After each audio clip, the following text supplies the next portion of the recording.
This young man had just been complaining this morning that school was hell on earth, but who would have thought that a moment later the entire country would truly become a hell filled with monsters, something no one could have ever expected. Because just a moment ago, the city of Seoul was as bustling and noisy as ever, with people crowding into subway cars and large universities welcoming new freshmen.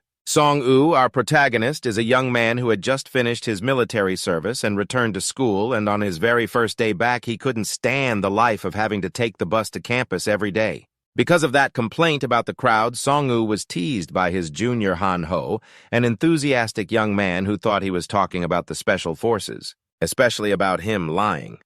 Song-woo knew his junior was all talk, so he teased him back, making Han-ho jump, and even though his mouth ran a little wild, the young man was still very patriotic. Han-ho declared that the resistance would definitely succeed.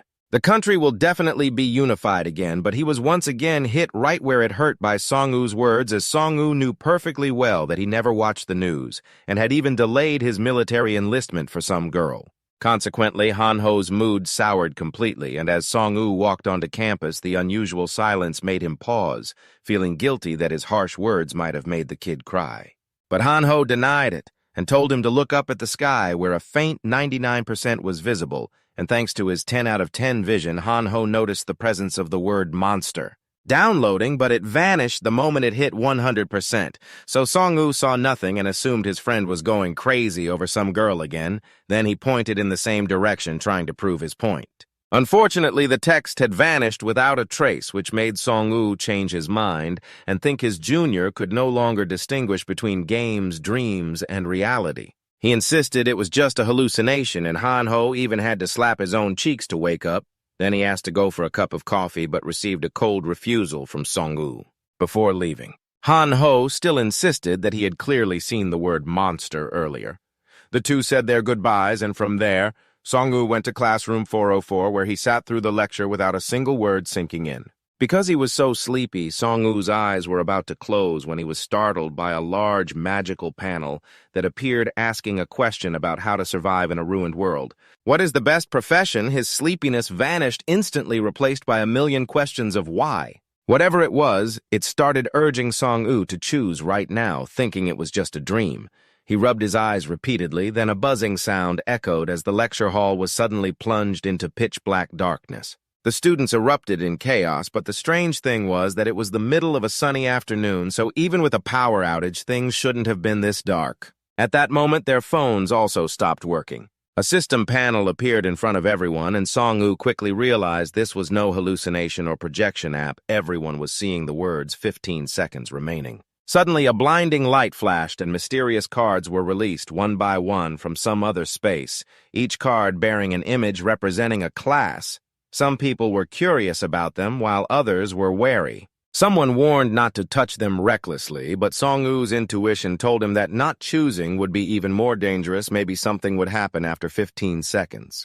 Time continued to tick by, not waiting for anyone to think, as countless cards kept appearing. Then one card suddenly glowed brightly and a sword leapt out from it. Song-woo realized it was because the four-eyed guy had chosen the hero card. He then hesitated, unsure which choice was best in a ruined world when the different number of stars at the bottom of the cards caught his attention. Fortune favors the bold, so Song-woo decided to choose the card with the most stars, and his profession became necromancer with a 5-star rating. The card then flew into its owner's hand. The profession selection has ended. Those who fail to choose must wait for the next opportunity. Then the space brightened again, and the four-eyed guy was still stunned by the sword in his hand, and everyone around him was also in disbelief. He recounted how he had chosen hero, and then this thing fell out of the card, which made Song-woo even more certain that he had become a necromancer. But nothing fell out of his card, which confused him, and at that moment the first monster appeared and began to slaughter people, mercilessly attacking a young man. This terrifying scene served as a direct reminder to everyone present that the world had descended into chaos. The monster was small, but because it had a weapon, it radiated a powerful killing intent, its grotesque face looking ferocious as it licked the blood off its weapon. The terrified crowd instinctively fled, and in an instant only Song-woo was left in the room, standing frozen as he watched the monster, which had now noticed him. Ironically, he couldn't move a muscle. The other students started urging Misu, the one who chose the hero profession, to attack it with the sword as the monster began to approach Song-woo, who wanted to appeal to their old friendship. But it seemed the guy wasn't very willing, and Song-woo knew it, so he didn't press the issue. The monster leaped up in a frenzy, and Song-woo regretted not running away sooner and just standing there. It was too late, because turning his back on it now might get him logged out even faster, so Song-woo chose to face the monster, and a single kick from him sent it flying. He didn't forget to reassure himself not to be afraid it was just a 15-kilogram monster. Then every chair within reach was frantically thrown by Song-woo. The monster was getting tired and decided to play dirty, trying for a sneak attack, but of all the people to target, it picked the guy who had just come out of harsh military training. Song-woo finished it with a powerful blow from a chair. And the monster officially kicked the bucket. He was exhausted and out of breath. A notification board congratulated Song-woo for successfully hunting a goblin and receiving 10 gold, but he didn't understand what it meant. The people around were still terrified, and Song-woo realized that understanding these messages was crucial. Before he could think, more text appeared revealing his power to turn the dead into his subordinates. Information about the goblin he had just defeated also appeared. But while Song-woo was still bewildered and hadn't processed the information, the corpse of the goblin began to gradually emit a green aura. Its entire body levitated in the air, enveloped by the green aura. This was Song-woo's first subordinate, and he realized his profession was the ability to summon these undead creatures. Necromancer, a profession that seemed like it would be incredibly overpowered. Right after that, 2 more small goblins just like it entered through the door. This time, both of them held a small, sharp dagger in their hands. They raised their yellow eyes and looked around. Then they spoke incomprehensible words like Kika. Seeing this, the students' eyes widened in fear, shouting, "It's them again!" One of the girls suddenly said, "There are 2 of them this time." They slowly advanced towards Song-woo. At this moment, a line of text appeared on the notification panel in front of him. "Skeleton soldier is awaiting your command." Song-woo gritted his teeth and gave a mental command fight. "Kill them!" The small monster he had killed earlier, now called a skeleton soldier, immediately obeyed the command, stood up straight with its dagger, and the other 2 small monsters froze for a moment when they saw it.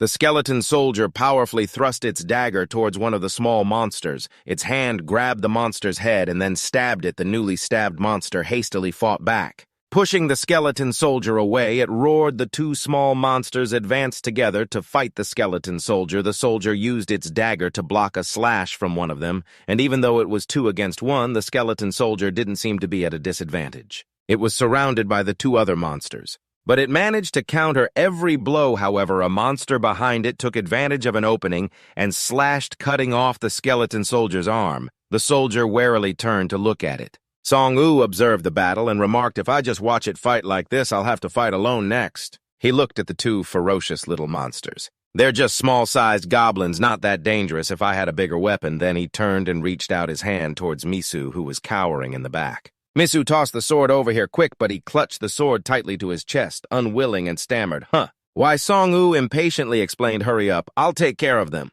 Misu had snot running down his face from fear, yet he still selfishly shouted, "This thing is mine!" "I chose it first." Hearing that, Song-woo's face darkened as he pointed towards the 2 monsters. "Then you go ahead and deal with them." Misu looked at the 2 little monsters baring their teeth with wide eyes, shrank back in fear, and shrieked, "Eek, eek."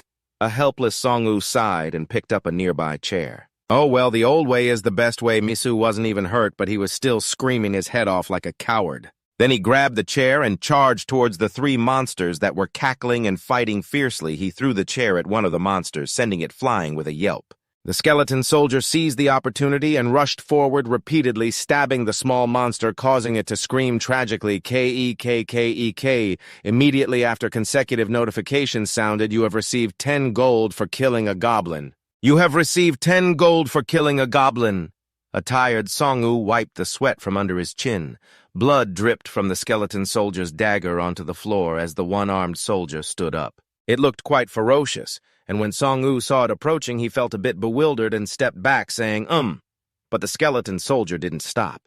It slowly drew closer to him. Song-woo broke into a sweat and looked down at it. His eyes showed his anxiety as he looked into the skeleton soldier's deep-set eyes, which had a flickering blue flame burning within them. He said nervously, I'm sorry, but your face is a little scary. Could you please look somewhere else for me?" The skeleton soldier was a bit startled when its master criticized it, and it dejectedly lowered its head. Sanju saw this and was shocked, thinking, hey, don't tell me you can feel disappointment too. Suddenly, the notification panel appeared again, startling Sanju. Under the influence of the necromancer character class, the skeleton soldier will always obey you. After that, the two small demons from before were also gradually covered in a blue flame. A notification appeared, touch, to learn more about the skeleton soldiers. The maximum number of summoned skeleton soldiers has been reached. At that moment, Professor Kim from behind asked in a trembling voice, Sanju, what's going on? Sanju turned his head and said, I don't know either, but before he could finish his sentence, piercing screams rang out. Help! The scream startled everyone, and they turned their heads to see a female student with her hair tied up holding a phone in her hand. She frantically said to Professor Kim, Professor, I can't get in touch with the police. Although the old professor was also very flustered, he still comforted her calm down. Sanju glanced over listening to them and spoke up. I guess this is happening all over the school campus. Or maybe he looked towards the window, which was covered by a curtain. A ray of light seeped through it, shining into the classroom. Sanju walked towards the window and yanked the curtain aside. Sunlight illuminated the window frame, but it turned out not to be sunlight, but the light of fires burning everywhere in the city. Sanju silently added the next words in his mind all over the country. The students in the classroom also moved towards the window to look outside. Everyone wore an expression of fear upon seeing the disastrous scene. Sanju thought with worry and unease, or maybe the whole world. At that moment, in the gloomy classroom, there were dead bodies and blood spread across the floor.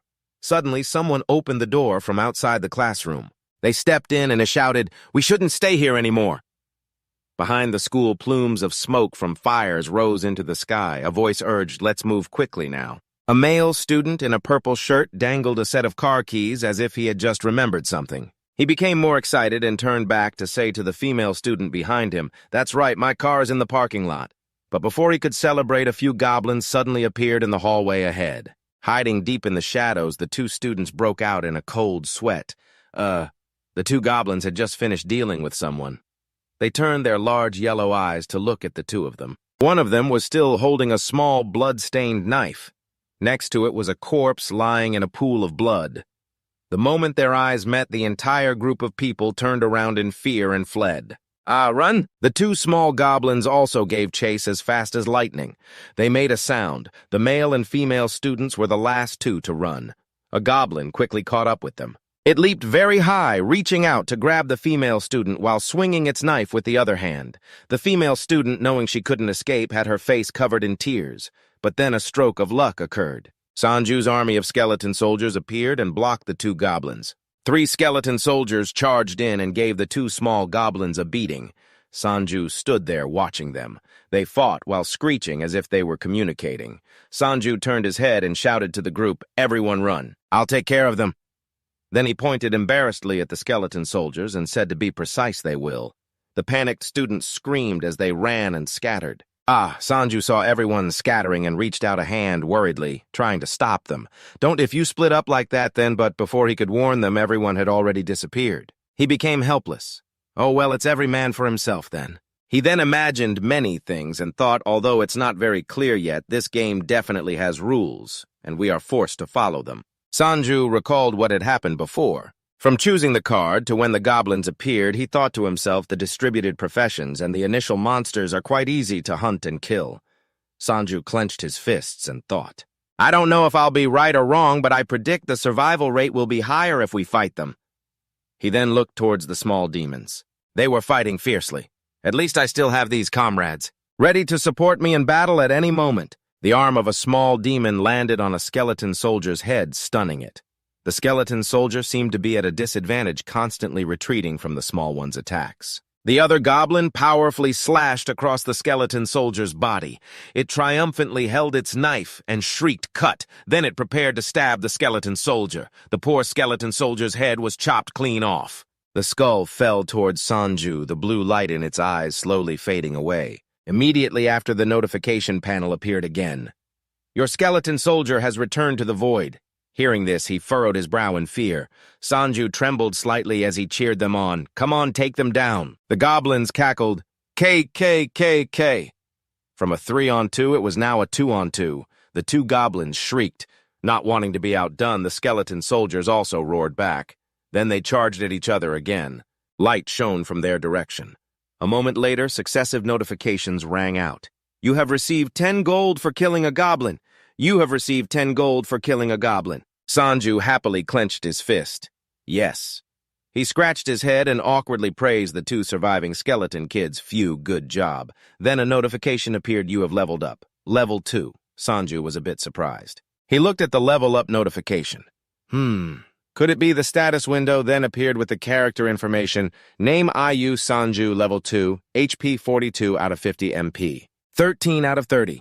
Profession necromancer. Class necromancer. Strength 5, agility 5, stamina 5. Besides that, there was also information about his inventory equipped items and displayed skill information. He currently had 50 gold.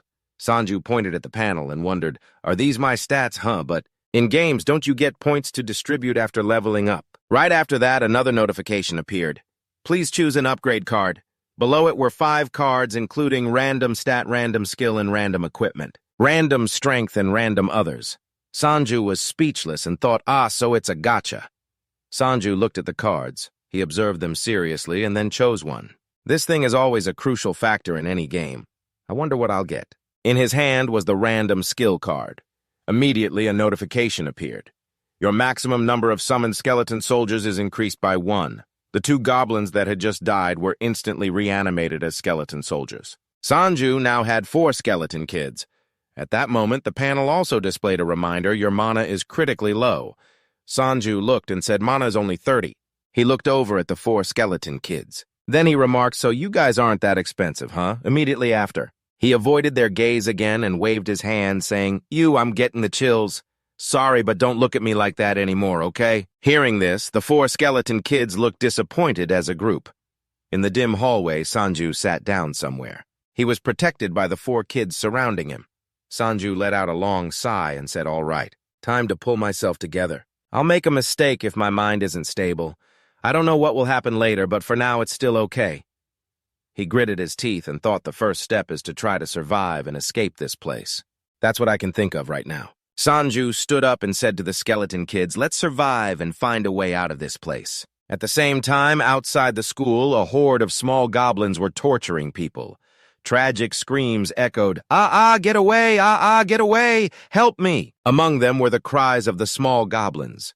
Sanju looked down from a window on an upper floor. He angrily slammed his hand on the glass pane and cursed, damn it. I guess it's better up here. If I had gone down to the courtyard earlier then, as if with new resolve, he turned his head and said, but I can't stay here forever. Then he had the skeleton kids lead the way. Sanju stood on the staircase and said it's time to go down to the lower floors. As the skeleton soldiers were stepping onto the staircase, Thump Hanho ran up the stairs in fear, holding a knife huff. The 2 of them suddenly came face to face, stunned. She looked at the skeleton soldier and screamed in terror. She trembled in fear, squeezed her eyes shut, and swung her knife wildly at the skeleton soldier. The skeleton soldier couldn't react in time. It dropped the knife in its hand. He heard the noise and ran down, surprised to see his skeleton soldier. Is that Hanho? Her pale face looked at him in fear as she said, Sanju. She fearfully held the knife in front of her defensively. Who are these things?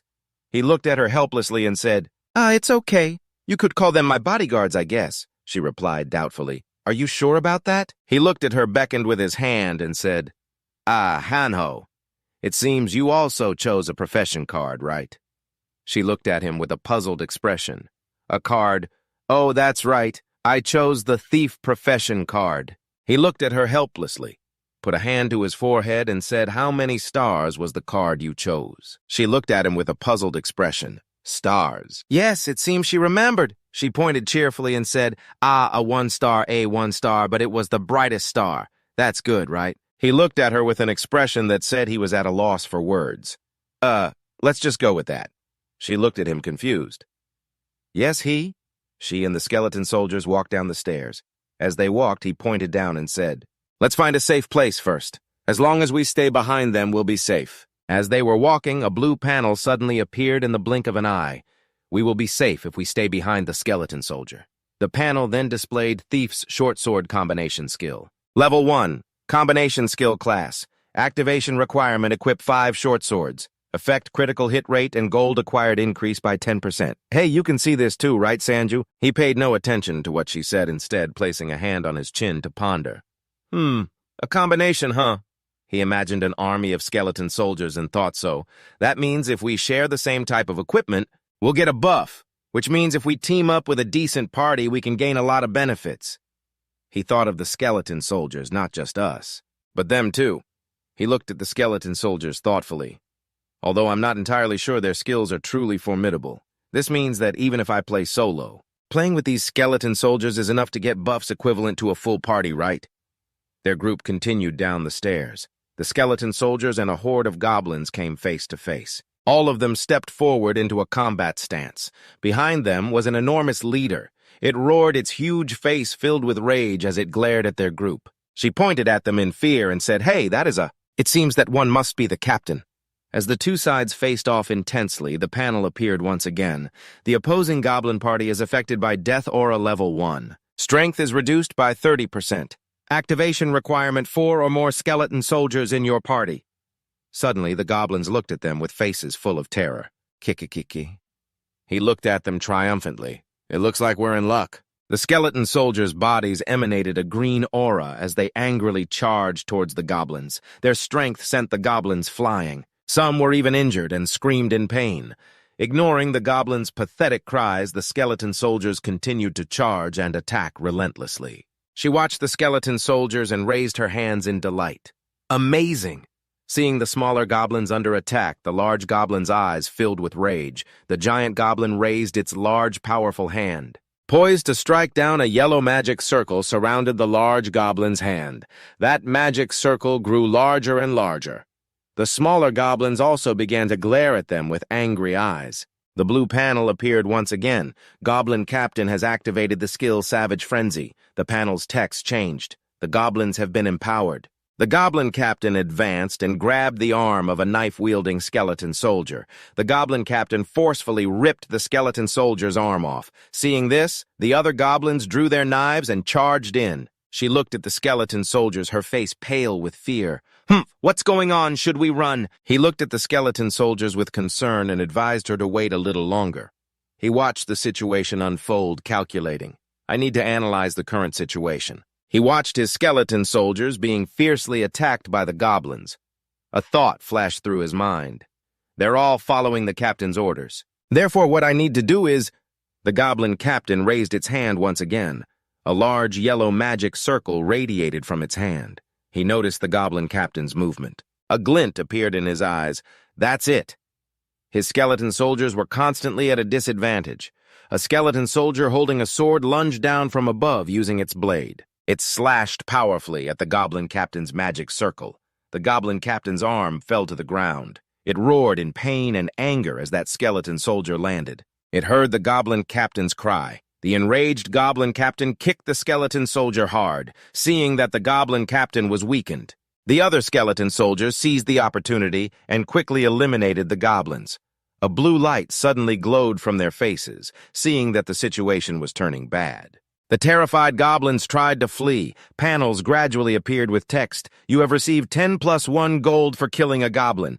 The goblins were continuously annihilated by the skeleton soldiers. Seeing its comrades being annihilated, the enraged Goblin Captain charged forward, slashing at the skeleton soldiers with its sword. The other skeleton soldiers saw this and swarmed in to attack. The goblin cried out in pain. Grrr! The Goblin Captain, full of killing intent, turned to look at the skeleton soldiers. But before it could attack, it was taken down. A panel immediately appeared. "You have received 50+5 gold for killing the Goblin Captain." She watched the events unfold with an expression of utter disbelief. Seeing that the goblins were defeated, the two of them, they walked closer. She pointed to the weapons scattered on the ground and said, "Hey, Sanju, look at this equipment." He looked at her and said, "You're right." He went to pick up the nearby weapons and equipped them. 4 swords appeared with an information panel. Equipment information. Name, low-grade pig sticker. Rarity common. Classification one-handed weapon. Effect none. Next to the bracelet, an information panel appeared. Equipment information, name wild bracelet, rarity rare, classification bracelet, effect increase attack power by 20% when facing small-type goblin monsters. The skeleton soldiers were now also moving across the ground at a dizzying speed. The blue panel appeared again. 4 goblin skeleton soldiers gain an additional 20% attack speed. The buff skill will activate when conditions are met.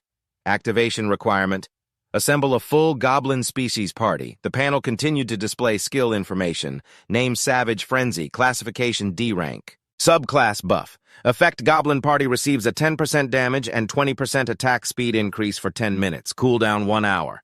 He raised his hand, looking at the new bracelet in surprise. This thing is pretty sweet. The one-armed skeleton soldier looked up at him with its sword in hand, its eyes full of expectation. As if understanding its thoughts, his expression softened and he reached out to pat its head. Well done. The skeleton soldier looked at him joyfully. The other person looked at the skeleton soldier with an expression of disbelief. Hey, bro, what's with that face? Don't do that again, okay? Hanho looked at him with great curiosity and confusion. Where are we going next? He turned to look at Hanho and replied, let's find a way out of this place first. In the lobby coming down the stairs, he was extremely surprised. Over there is... He pointed in one direction and said, hey, you guys go hide in the copy room. People will freak out if they see walking skeletons. Hanho closed his eyes, crossed his arms, and said, agreed. I was terrified the first time I saw them, too. Everyone will definitely panic. He held a shield in one hand and held out the other to reassure the crowd. Everyone, please calm down. He confidently pointed to himself and said, we are trying to contact the police, and the student council is also investigating what is happening at this school. An angry blonde-haired girl with golden eyes pointed at the door and shouted, you think the police have time to come save us? Let's just break that door down and figure things out from there. He closed his eyes, raised a hand, shook his head, and said, we've already tried. But no matter how hard we tried, it was impossible. The blonde girl angrily retorted, what do you mean it won't break? He looked at the blonde girl holding a hand out in front of him and said, it's really true. So please, everyone, just calm down. Please follow our council's instructions. He walked closer, looking at the man with suspicion. He saw him and recalled a memory of him standing next to another girl, and then it hit him. It was his senior Lee Jin-seok. This guy is obsessed with hierarchy and is an influential figure at school. He's also infamous for harassing female students. He looked at him with a sense of helplessness. It seems his ambition is to get a position in the student council. He saw a few people getting close and shouted angrily, I told you to stay away from that door. Is there something wrong with your ears? Hearing his shouting, he and Hanho immediately turned around. He took a breath, then looked at them with a completely fake expression and said, oh shoot, I'm sorry. I've been so stressed today, that's why I lost my temper. You two might not know since you just arrived, but I only want to ensure everyone's safety. Confused, he turned his head to look at him. He's acting so self-important, huh? I have a really bad feeling about this. He looked at Sanju, put his shield down, and said, Sanju, you got a class card for yourself too, huh? He turned and gestured towards Hanho, saying, ah, yes, we both got them. This is Hanho. Do you know him? Hanho bowed towards him and said, hello, I'm Hanho. He looked at the two of them, scratching the back of his neck. Yeah, I remember. I think I've met this kid before. I don't come to school that often, so... He looked at him, thinking with confusion, is that so? Then what made you decide to be so diligent and come to school today? He looked at him and continued, by the way, you two know we're in a dangerous situation, don't you? If you both have weapons, then help us protect everyone. He raised his sword and said, sure thing. We're always happy to help. His eyes full of annoyance glanced at the two of them. Ah, what are your classes anyway? He glanced at the sword in his hand and continued, looks like you're a swordsman, huh? I wonder if you'll be of any help to us. He patted his shield arrogantly and said, I myself have killed a green monster before. It was a goblin, you know. Even with a weapon in hand, it's not easy to kill them. Not like me, I chose a 2-star card. With his defensive warrior class, he pointed to himself and continued, if anything happens, just stay behind me. His eyes were full of contempt as he looked at him. Yes, from a distance, that guy suddenly ran over with a terrified face, sir. I think I heard goblins upstairs, he said, as the other man panicked, turned, and pointed in one direction. All right, everyone, try to stay quiet. Let's all hide in that coffee shop. He slammed his hand on his shield and said, I will block the entrance for you. Then looked at Hanho, pointed to a corner, and said, Hanho, come here. I need to talk to you privately for a moment. The two of them walked towards the door together. Hanho looked at the door in alarm and said, do you see it? His face was extremely serious as he replied, of course I do. A blue screen appeared on the door. Once again, the door has been sealed by powerful magic. Defeat the final boss to release the magic and open the door. Failure to defeat the monsters within the time limit will cause the swarm. of monsters in the building to become stronger, he angrily walked over and tried to open the door, thinking, final boss, 2 hours and 11 minutes left, the door can't be broken either. Hanho looked worriedly at the panel and said, it seems this is the time limit. If we don't kill the final boss in time, will everyone die? He grabbed the throwing knife, turned around, and said, I'm not sure either, but we definitely need to find and kill the final boss as soon as possible. We can't count on someone to come and save us anymore. He was terrified, thinking whoever isn't level-headed will be killed first. He pointed to the guy standing next to him and said, hey, Sanju, you and Misu know each other, right? You're both in the same year. The guy, seeing himself mentioned, turned his head away evasively. Yeah, we know each other. He walked over, put his arm around him and the guy, and said, I'll allow you two to be my trusted juniors. Let's form a party and fight together, okay? How about it, huh? He heard this and said in alarm, wait, form a party right now. Are you serious? The man looked at him with an annoyed expression. Do you have a problem with that? He looked at the man and pointed to the door, saying, didn't you read the notice on the entrance door? The man put a hand behind his neck and said, of course I read it. We can't get out, so we can only wait. You know, wait for the rescue team. He shouted angrily, wait for the rescue team. Do you think the police are coming here? What if this is happening all over the world? The police wouldn't have time to pay attention to us. The man said hesitantly, hey, you've done your military service, right? He replied, yes. The man used his body and expression to gesture. Then why would you doubt them? The army will definitely step in and everything will be fine. His face was full of annoyance as he looked at him, thinking, this is insane. How can the army possibly save everyone instantly? Okay, calm down. Everyone is in danger. I shouldn't provoke them. He sighed angrily and turned to leave. The man sighed, then looked at him angrily and said, hey, did you just snort? He waved his hand to dismiss him and shouted, damn it, you two, get away from that door if you want to live. Listen to me and hide in the coffee shop. The other guy huddled against him and said, hey, sir, it's the goblins. He was startled and turned to look at him. What is it? The goblins were now coming down the stairs furiously. The people in the coffee shop looked through the door in terror. It's them. He grabbed his shield in a panic and said, grab your weapons. We need to fight them. Don't let them enter the safe zone. A young man with brown hair ran towards him, shouting, sir, there's more. They've appeared in the hallway, too. At the same time, the skeleton soldiers also rushed out from the coffee shop, holding daggers in a ready stance. He looked at the skeletons in terror. What the hell is this now? He stepped forward to stop him from attacking the skeletons, saying they're not goblins. He was surprised. He stepped forward, brandishing his scythe, and said, I understand that power comes with responsibility, but we need to be level-headed right now if a lunatic is chosen as the leader. Then we'll surely die. He looked at him in fear and said, You're acting as if you've received some great power, His eyes glowed as he stared at him and said, perhaps so. A goblin exploded. A blue screen appeared. Debuff level 1 has been activated. Enemy goblin's power reduced by 30%. A blue substance gradually filled the air. The goblins standing in it were in a panic. That blue substance exploded like fire, burning the goblins. They looked at each other and ran upstairs to escape. The blue power radiated from his body. His eyes were filled with rage. Let the hunt begin. There was a commotion all around. Some people rushed to the windows to look down. Everyone was shocked. It's the goblins. Jin Seok was also stunned. What the hell is that? A group of skeleton soldiers rushed forward to attack the goblins. A goblin was dazed, looking confused. Before it could recover, a blow landed on its head, making it cry out. It was Sanju who had struck and encouraged the skeleton soldiers charged forward to attack the remaining goblins with his new power. Sanju killed the whole group with one swing of his staff. Jin Seok and Misu witnessed the scene, trembling like leaves.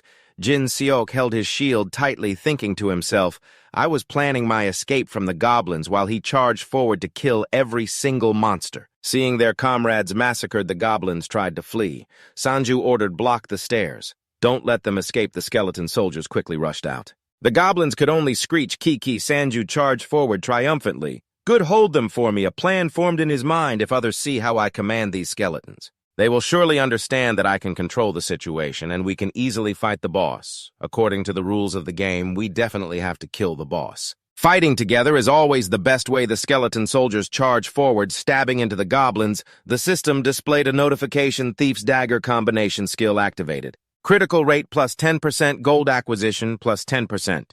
Sanju's wrist flashed, equipped Bracelet of the Wild, damage plus 20% against goblin-type monsters. He watched his skeleton soldiers fighting fiercely. He thought to himself, with this bracelet and buff skills, these goblins are nothing, but surely this world doesn't just have goblins. Other terrifying monsters will appear eventually. Just as Sanju predicted, the other students started murmuring, hey, that guy has the power to control the undead, right?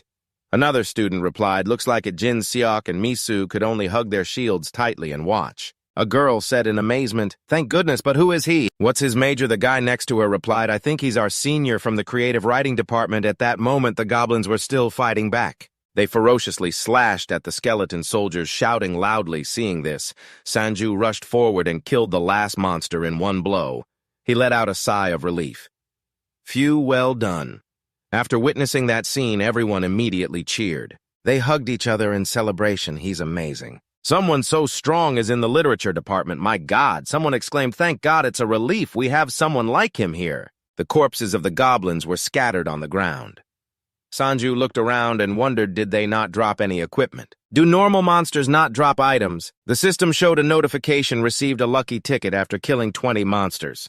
You are the 34th person to complete this limited achievement. Maximum of 100 people. He raised an eyebrow. A lucky ticket, huh? I don't see any in my inventory. How do I use it? The skeleton soldiers trotted towards Sanju. He praised them. Well done, my brothers. Still, the sight of their skulls with empty eye sockets and glowing, toothy mouths made Sanju feel disgusted. He quickly waved his hands. Hey, I told you guys not to make that face. Sanju and Hanho walked with the skeleton soldiers towards the others. Jin Seok, who was still trembling, looked flustered. Sanju raised an eyebrow smugly and asked loudly, so how was it, sir? Were my guys useful? Jin Seok was embarrassed and didn't know how to answer. At the school's coffee shop, Sanju entered with his skeleton soldiers. Everyone looked a little surprised. He spoke up. I'm sure everyone has read the notice on the front door. We are currently trapped by a very powerful magic, the worried students asked. So what should we do? Is there any way to get out of here? He pointed to the notice board and said, according to the notice at the entrance, we need to kill the boss located somewhere in this building. Everyone started looking at each other uneasily and suspicion began to rise. He continued, there are only 2 hours left. We must defeat that boss. He lowered his voice. If we don't defeat it as required, the situation will surely become extremely terrible, and because it's a boss monster, if we fight it individually. We won't be able to win. A trembling student raised his hand and said, I've seen it before. He recounted, I went up to the rooftop. I saw a giant monster appear there, and the pro-professor in his mind was the image of a monster. It was covered in fur, its eyes glowing fiercely, and its hand was the dead professor. He began to think the rooftop, so the main target is there. Sanju spoke up, does anyone want to follow me? Everyone started lowering their heads and glancing at each other furtively with sweat pouring down as if afraid of being called on. Sungwoo turned to look, but no one dared to face his question. He thought to himself, of course there's no one. After all, this opponent was incredibly tough. One wrong move and you could lose your life in an instant. Hanho, standing beside him, called out softly, hey. He scratched his head with a forced smile. Maybe I should stay here. Sungwoo clapped him on the shoulder and laughed heartily. No, you have to come and buff the skeleton soldiers. Hanho started to cry and plead, please just take this dagger from your little brother. Just let me stay here. Sungwoo waved his hand, I don't need it.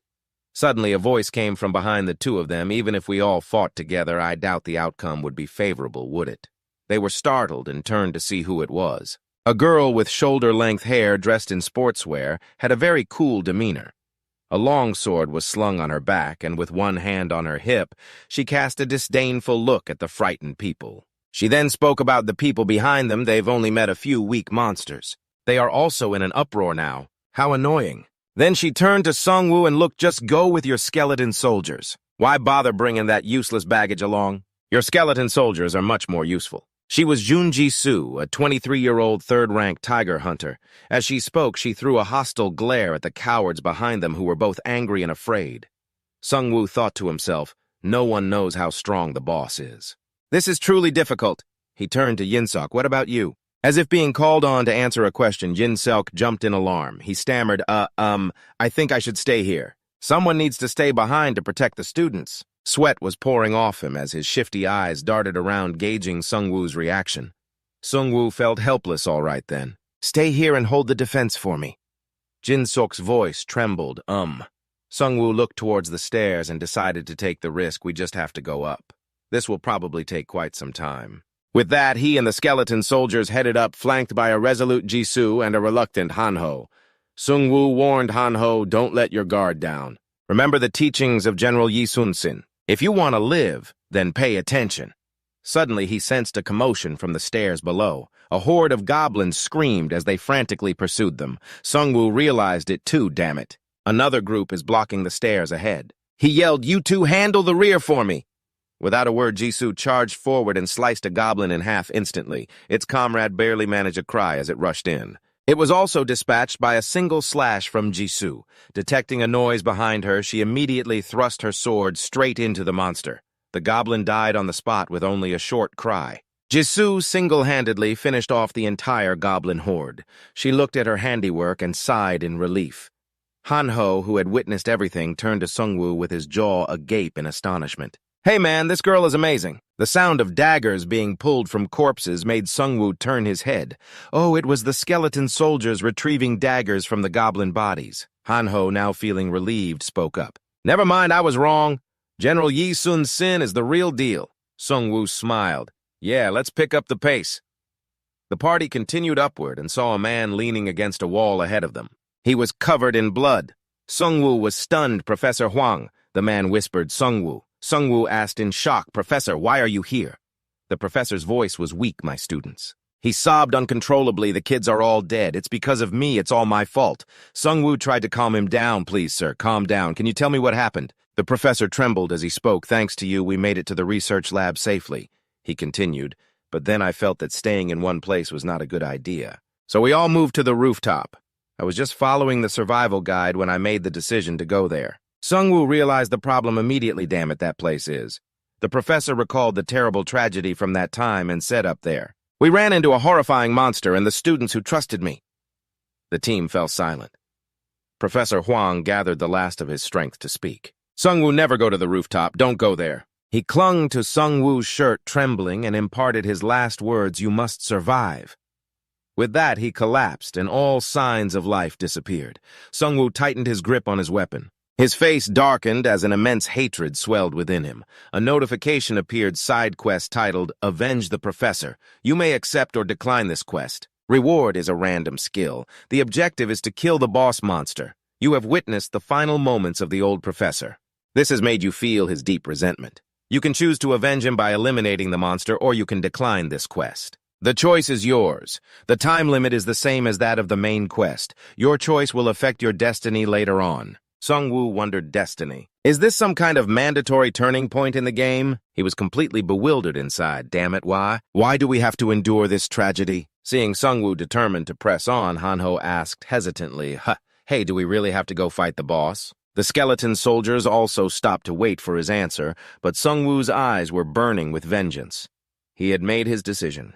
A notification appeared. You have entered the final boss's room.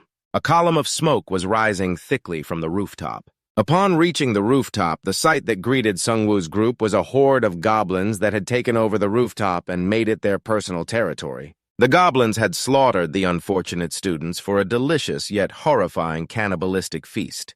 Sungwoo witnessed this scene. He couldn't suppress the rage boiling inside him. His face twisted as he cursed, "God damn it!" Lee Hanho stood behind him, horrified, his eyes wide with fear. He pointed a trembling hand at the goblins feasting on human flesh and stammered, "That's a goblin gnawing on the corpse of a young man." Lee Hanho continued to speak with a quaver in his voice. "He was my classmate." Jisoo, standing behind them, saw the scene and was filled with rage at these inhuman beasts. She gripped her sword tightly and yelled, "You animals!" It seemed Jisoo couldn't bear to witness such a horrifying scene any longer. She was about to rush out and slaughter the goblins, but Sungwoo quickly motioned for her to stop. He raised his arm wearing the red bracelet and thought to himself, "I need to calm down and assess the situation first. How did we end up in a situation like this? Sungwoo continued to think before I wasn't strong enough to deal with this." After a moment, everyone calmed down. Sungwoo then waved his hand forward, signaling to advance. As he advanced, he thought to himself, "I need to get stronger." Hearing the heavy footsteps, the goblin that was lighting a fire to roast human flesh suddenly turned around. It was startled to see Sungwoo's group approaching and immediately went to alert the other goblins pointing towards them. It communicated with its kin in a different language. Hearing this, its comrades put down their knives.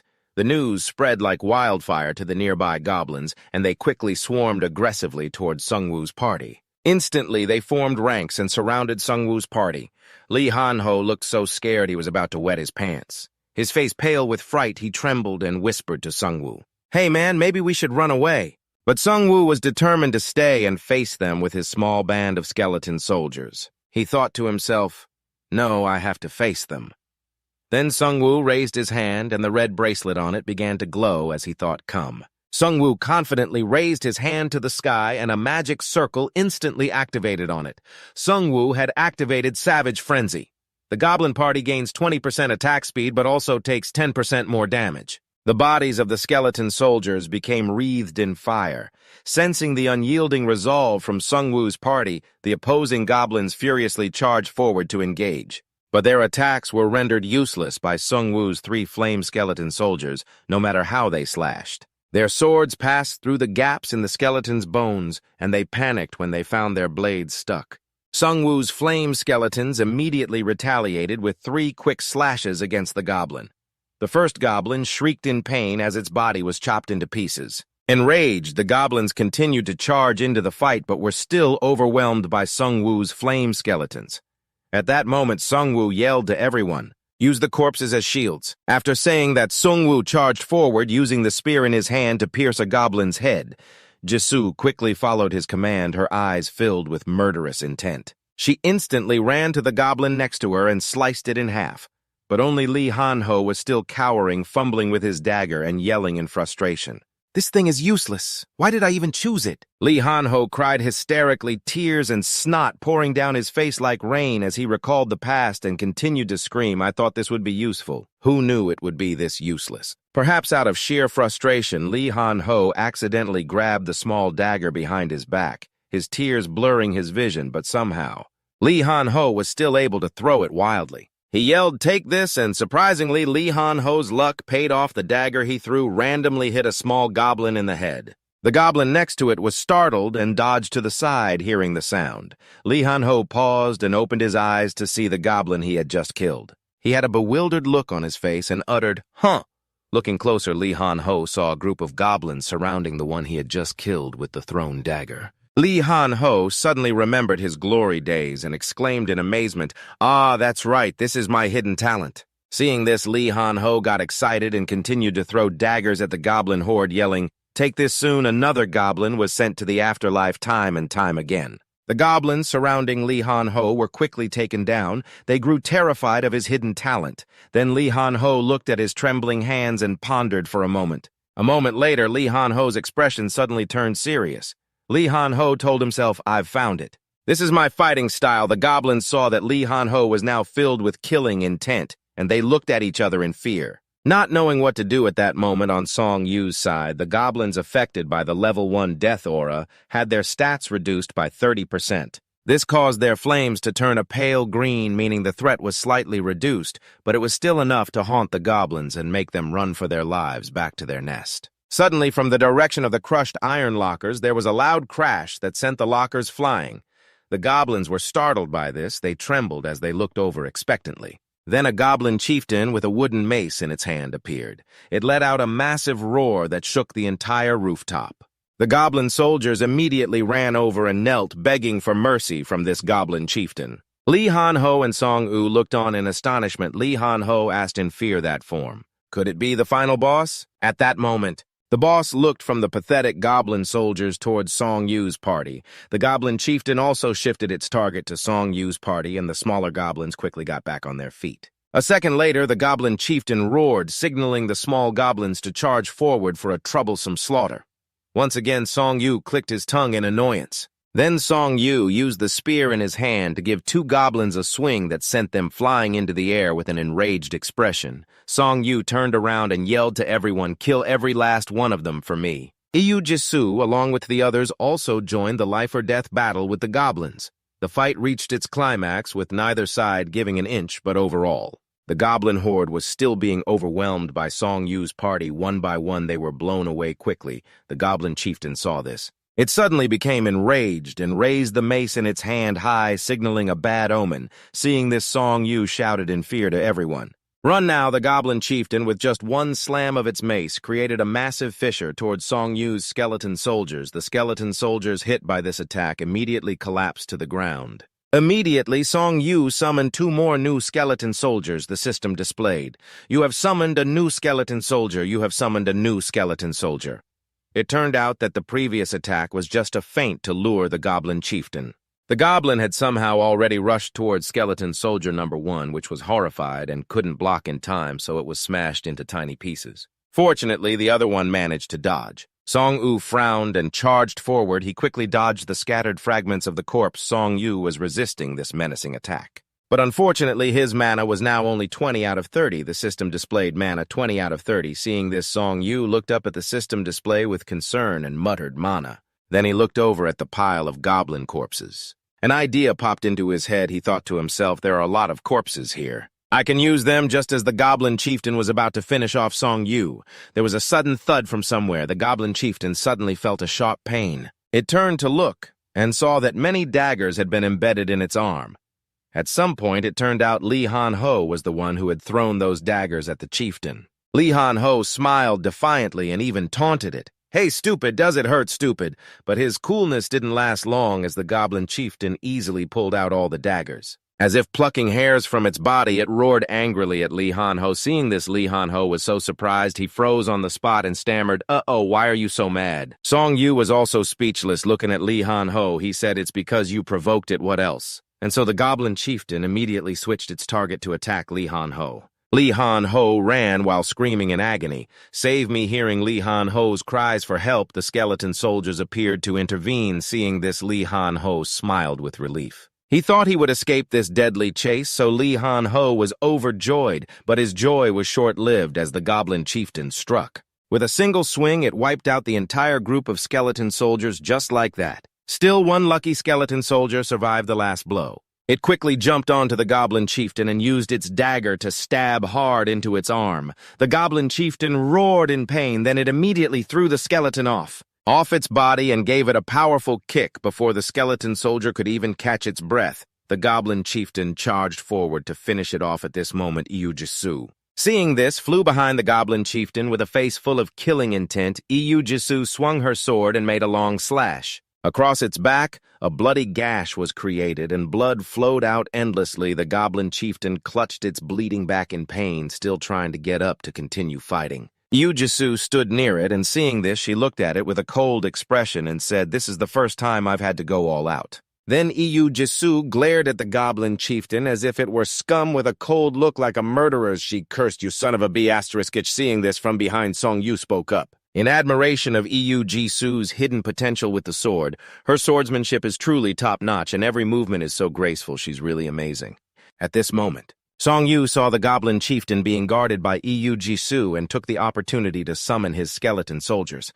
Song-Yu said, "I should recalculate my strategy." Song-Yu's strategy was to have the skeleton soldiers surround the goblin chieftain from all sides. Then Song-Yu mentally commanded one skeleton soldier to attack from behind. Then a skeleton soldier flew up, raised its dagger, and attacked the goblin chieftain from behind, and just like that, the goblin chieftain fell for the trap and went after the skeleton soldier. Song-Yu, now seeing an opening, quickly dashed towards the goblin chieftain. With all his strength, he thought to himself, now is the time. At this moment, the goblin chieftain still hadn't noticed Song-Yu approaching at lightning speed. It was too focused on dealing with the skeleton soldier trap set by Song-Yu. Song-Yu threw his spear with great force towards the goblin chieftain. In an instant, its ear was severed from its head. In pain, it clutched its bleeding ear and roared in agony. Just as Song-Yu was about to use a skeleton soldier to finish it off, he suddenly lost his strength, and the skeleton soldier immediately reverted to a pale green color. Startled, Song-Yu looked up at the system, which displayed mana critically low, 3 out of 30. He said angrily, "Damn it, just a little more." The goblin chieftain looked up, pointed at Song-Yu's party, and said something. Then it pointed down at the remaining skeleton soldier, the heavily injured one, and the third one. Suddenly it flashed a sinister smile, revealing 2 sharp fangs. Outside at this moment, Song-Yu finally understood its intention. He scowled angrily and cursed, "Damn it, I only have this many skeleton soldiers left. Will it be enough to win?" Then the chieftain immediately stood up and violently smashed the iron lockers. One of them flew towards Song-Yu, who quickly dodged to the side. The goblin chieftain laughed maniacally, certain of its victory. It charged straight at Song-Yu without hesitation. Song-Yu looked at it in despair. Frustrated, he thought to himself, "If this goes on, we're all going to die. I need to use one more move." Suddenly, he saw a sword stuck in a broken iron locker nearby. He saw a ray of hope. He stared at the sword and thought of a single strike to take that monster's life. At this moment, the goblin chieftain was frantically destroying everything around it. It lunged and grabbed the head of one of Song Yu's skeleton soldiers. Seeing this, Song Yu turned purple with rage and seized the opportunity. While the goblin chieftain was still violently destroying all the objects around, Song Yu walked over and pulled out the sword stuck in the iron locker. Holding the two swords tightly in his hands, he then slowly approached the goblin chieftain.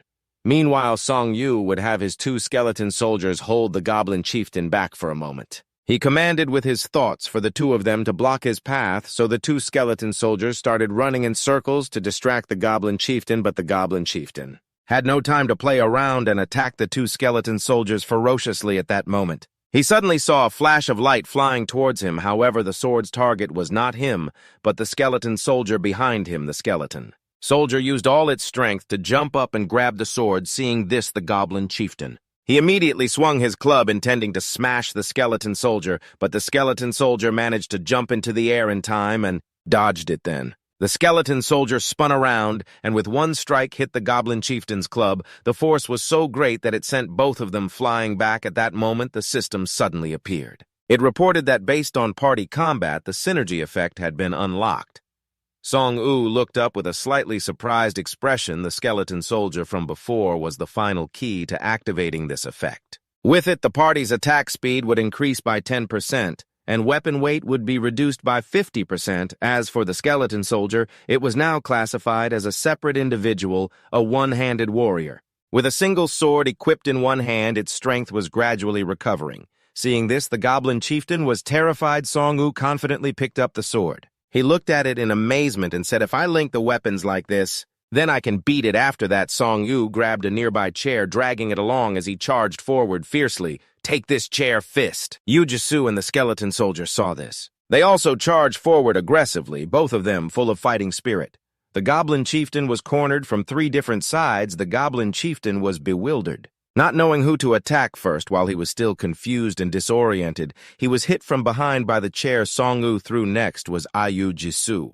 With her super speed, she delivered a slash across his abdomen. The skeleton soldier also joined in, slashing him again. At this point, the goblin chieftain was furious, unable to bear this humiliation. He went berserk and started smashing everything around him.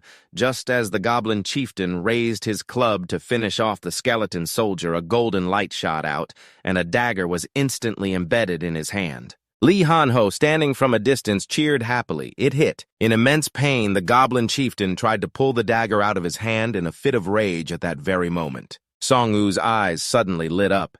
He gave a command in his mind. At that same moment, synchronized with him, the skeleton soldier's eyes also lit up. Go. At this time, the goblin chieftain was still struggling to remove the dagger from his hand, completely unaware that the skeleton soldier was charging from behind. Song Yu watched the skeleton soldier preparing to attack the chieftain, and tears suddenly welled up in his eyes. He silently thanked it goodbye. "Thank you for following me this far." Song Yu thought back to the past when he first collected this skeleton soldier and thought to himself, "You were the most stubborn one among all the skeleton soldiers I've collected." Seeing it about to charge in and finish off the goblin chieftain, Song Yu felt a pang in his heart. He promised himself, "I will definitely not forget your noble sacrifice." Song Yu's roar suddenly echoed as if following its master's will. The skeleton soldier poured all of its remaining strength into this final blow. Suddenly, Song Yu froze and exclaimed in disbelief, "Huh!" It turned out that the goblin chieftain's club had also been swung with full force,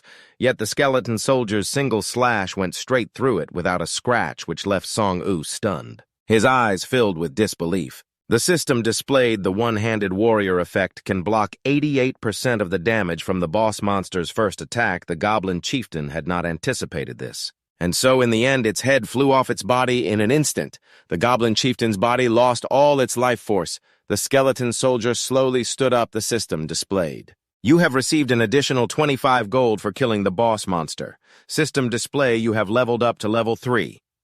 Song Yu stood there silently looking at the skeleton soldier for a moment. Lee Han-ho quietly approached and asked him about the skeleton soldier's identity. "Song Yu, where did you get that skeleton soldier?" Recalling the past, Song Yu replied to Lee Han-ho, "I think it was the first goblin I killed with the chair fist." While they were talking, a bright light emanated from the skeleton soldier. blinding them for a moment. A moment later, the skeleton soldier's form slowly transformed into a higher class. The system displayed the goblin skeleton soldier has been promoted by absorbing the goblin chieftain's magical power. Defense has been significantly increased. The commander attribute has been added. Depending on the size of your legion, you will receive a synergy bonus, although the skeleton soldier's new form was a bit flashy. Song-woo wasn't surprised, but instead found something strange. He pointed directly at the tattoo on its forehead and exclaimed, what's this? Song-woo pointed at the blue flame and the tattoo on its head and asked curiously, why did you go and get a tattoo on your forehead without asking me first? But either way, Song-woo didn't mind much after that. He opened the status window to check. The system displayed Elite Goblin Skeleton Soldier Level 2 Weapon Katana type Goblin. Attributes are undead, and commander reading that far, Song-woo couldn't help but wonder a synergy bonus based on the commander attribute, It sounds like it'll grow from a squad to a platoon and then become a whole legion, I guess. I need to increase the number of my subordinates even more. Lee Han-ho and Ayu Jisoo also curiously opened theirs to look. They were both happy to see they had leveled up. Oh, I leveled up too, me too, I'm level 3 now. Then Ayu Jisoo looked at Song-woo and asked, what about you, Song-woo?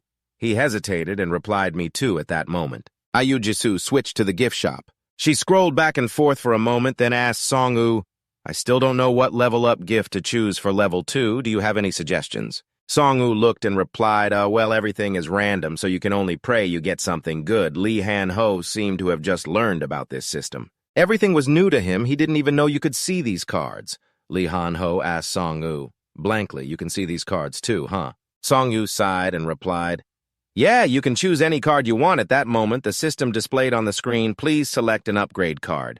The screen displayed the option stat skills, equipment, agility, and others. Song-woo immediately clicked on the skills category and said, when I reached level 2, I chose a random skill upgrade and the number of skeleton soldiers I could summon increased.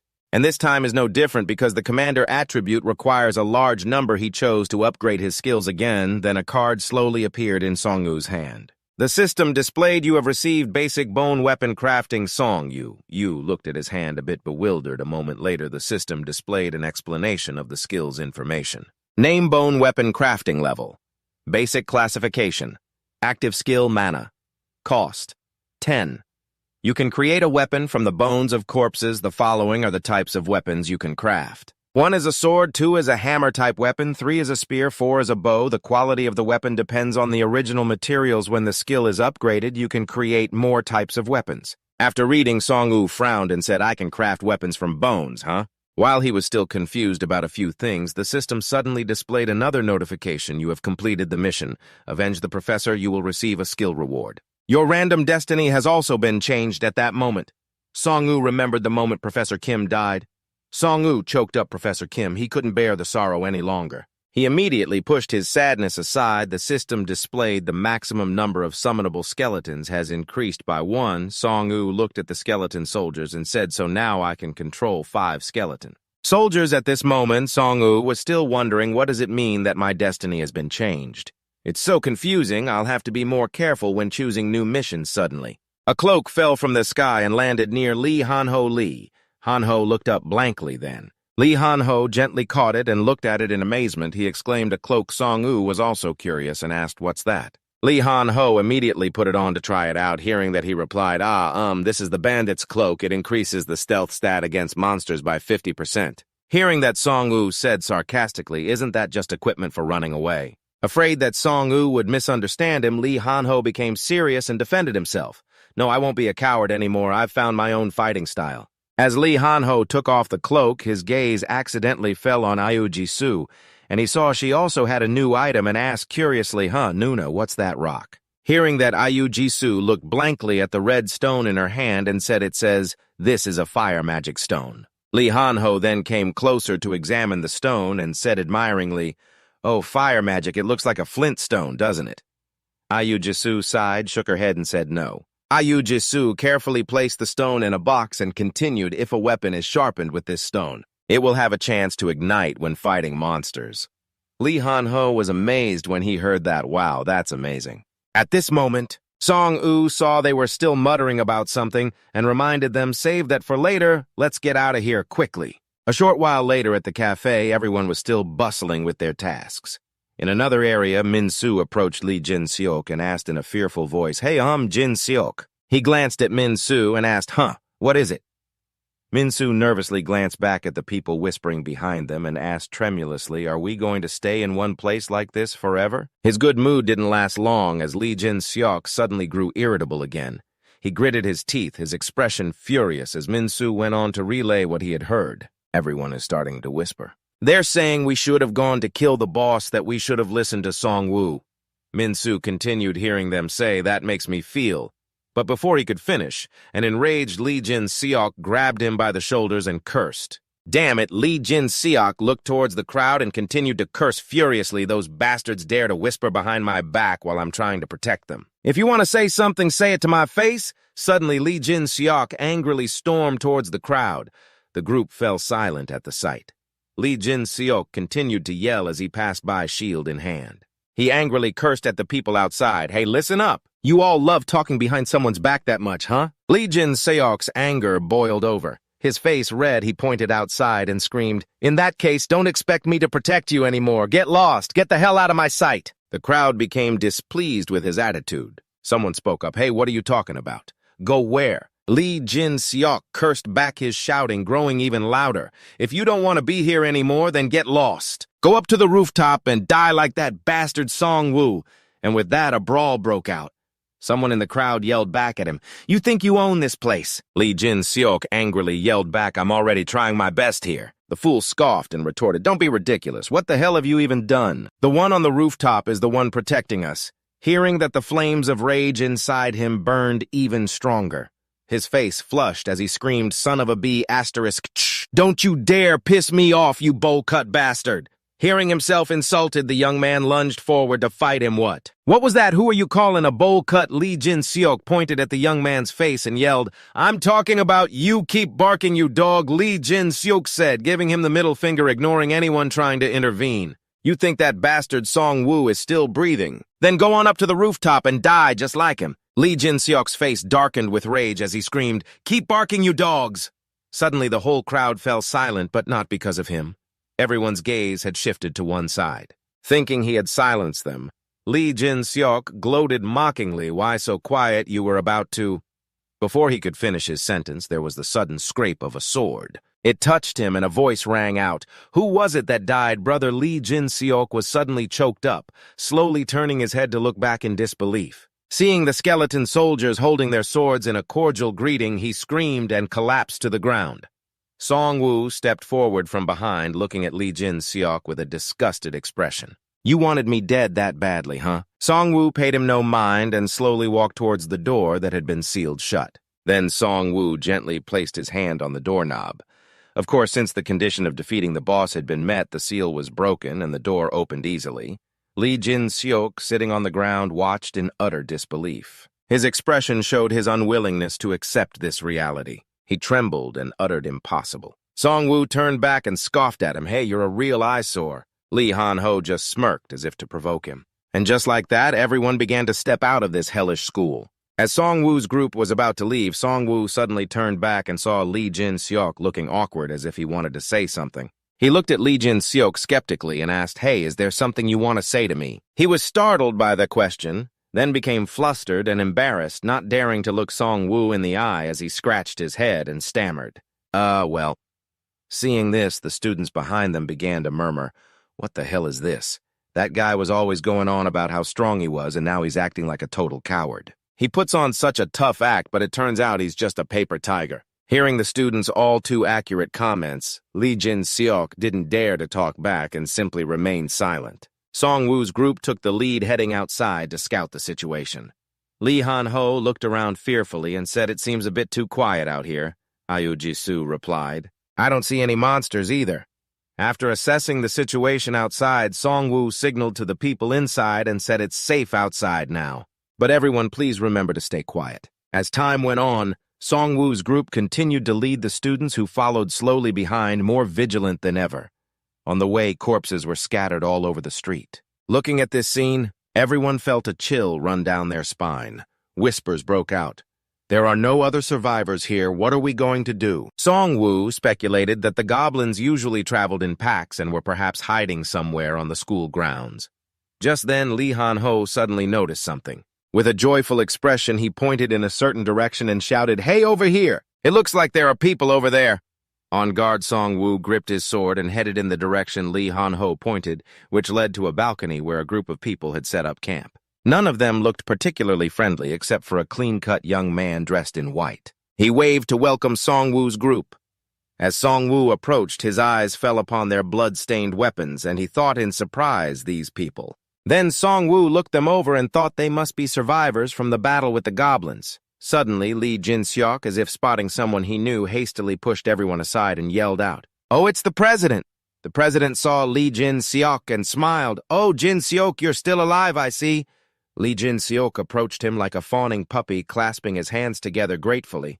"I knew a strong person like you, Mr. President, could easily defeat the goblins. I'm so glad to see you here." Ayu Jisoo glared at that young white-haired man, and she told Song-woo that's the student council president. Suddenly, Lee Jin-seok went to whisper something to the president. He kept looking at Song-woo while speaking to the president. Seeing this, Ayu Jisoo told Song-woo, "It looks like they're talking about you," Lee Han-ho said. "It's really pissing me off to watch." Hearing this, Song-woo felt a slight chill run down his spine. After they finished whispering, the president stepped forward. He smiled insincerely and introduced himself. "I am Park Dae-sung, the student council president." The girls on Song-woo's side saw Park Dae-sung and smiled shyly at his handsome face. Park Dae-sung continued, "I assume you've all gone through some terrible experiences. We are just like you, just trying to kill all the monsters. I promise to ensure your safety if you come with our party." Then Park Dae-sung's expression changed quickly when he saw Song-woo's skeleton soldiers. He pointed straight at them and asked, "But what are these monsters?" Hearing this, Song-woo replied, "I'm sure you already know. This is an ability from the class card I received." Park Dae-sung frowned. "You're accepting creatures that have killed humans." Hearing that, Song-woo suddenly realized his intention. He thought to himself, he's trying to paint me as someone dangerous. Suddenly, Park Dae-sung waved his hand, and his subordinates immediately surrounded Song-woo's skeleton soldiers. He said, "I'm sorry, but I must say that if you want to come with us, you'll have to get rid of these monsters." His men quickly raised their weapons and surrounded the skeletons, but Song-woo frowned and said, "I'm sorry, but I can't do that." Park Dae-sung snapped at Song-woo, "You want to keep these filthy, mysterious monsters with you? You want to keep them around us?" Hearing that, an angry Lee Han-ho boldly cursed back, "What? Filthy!"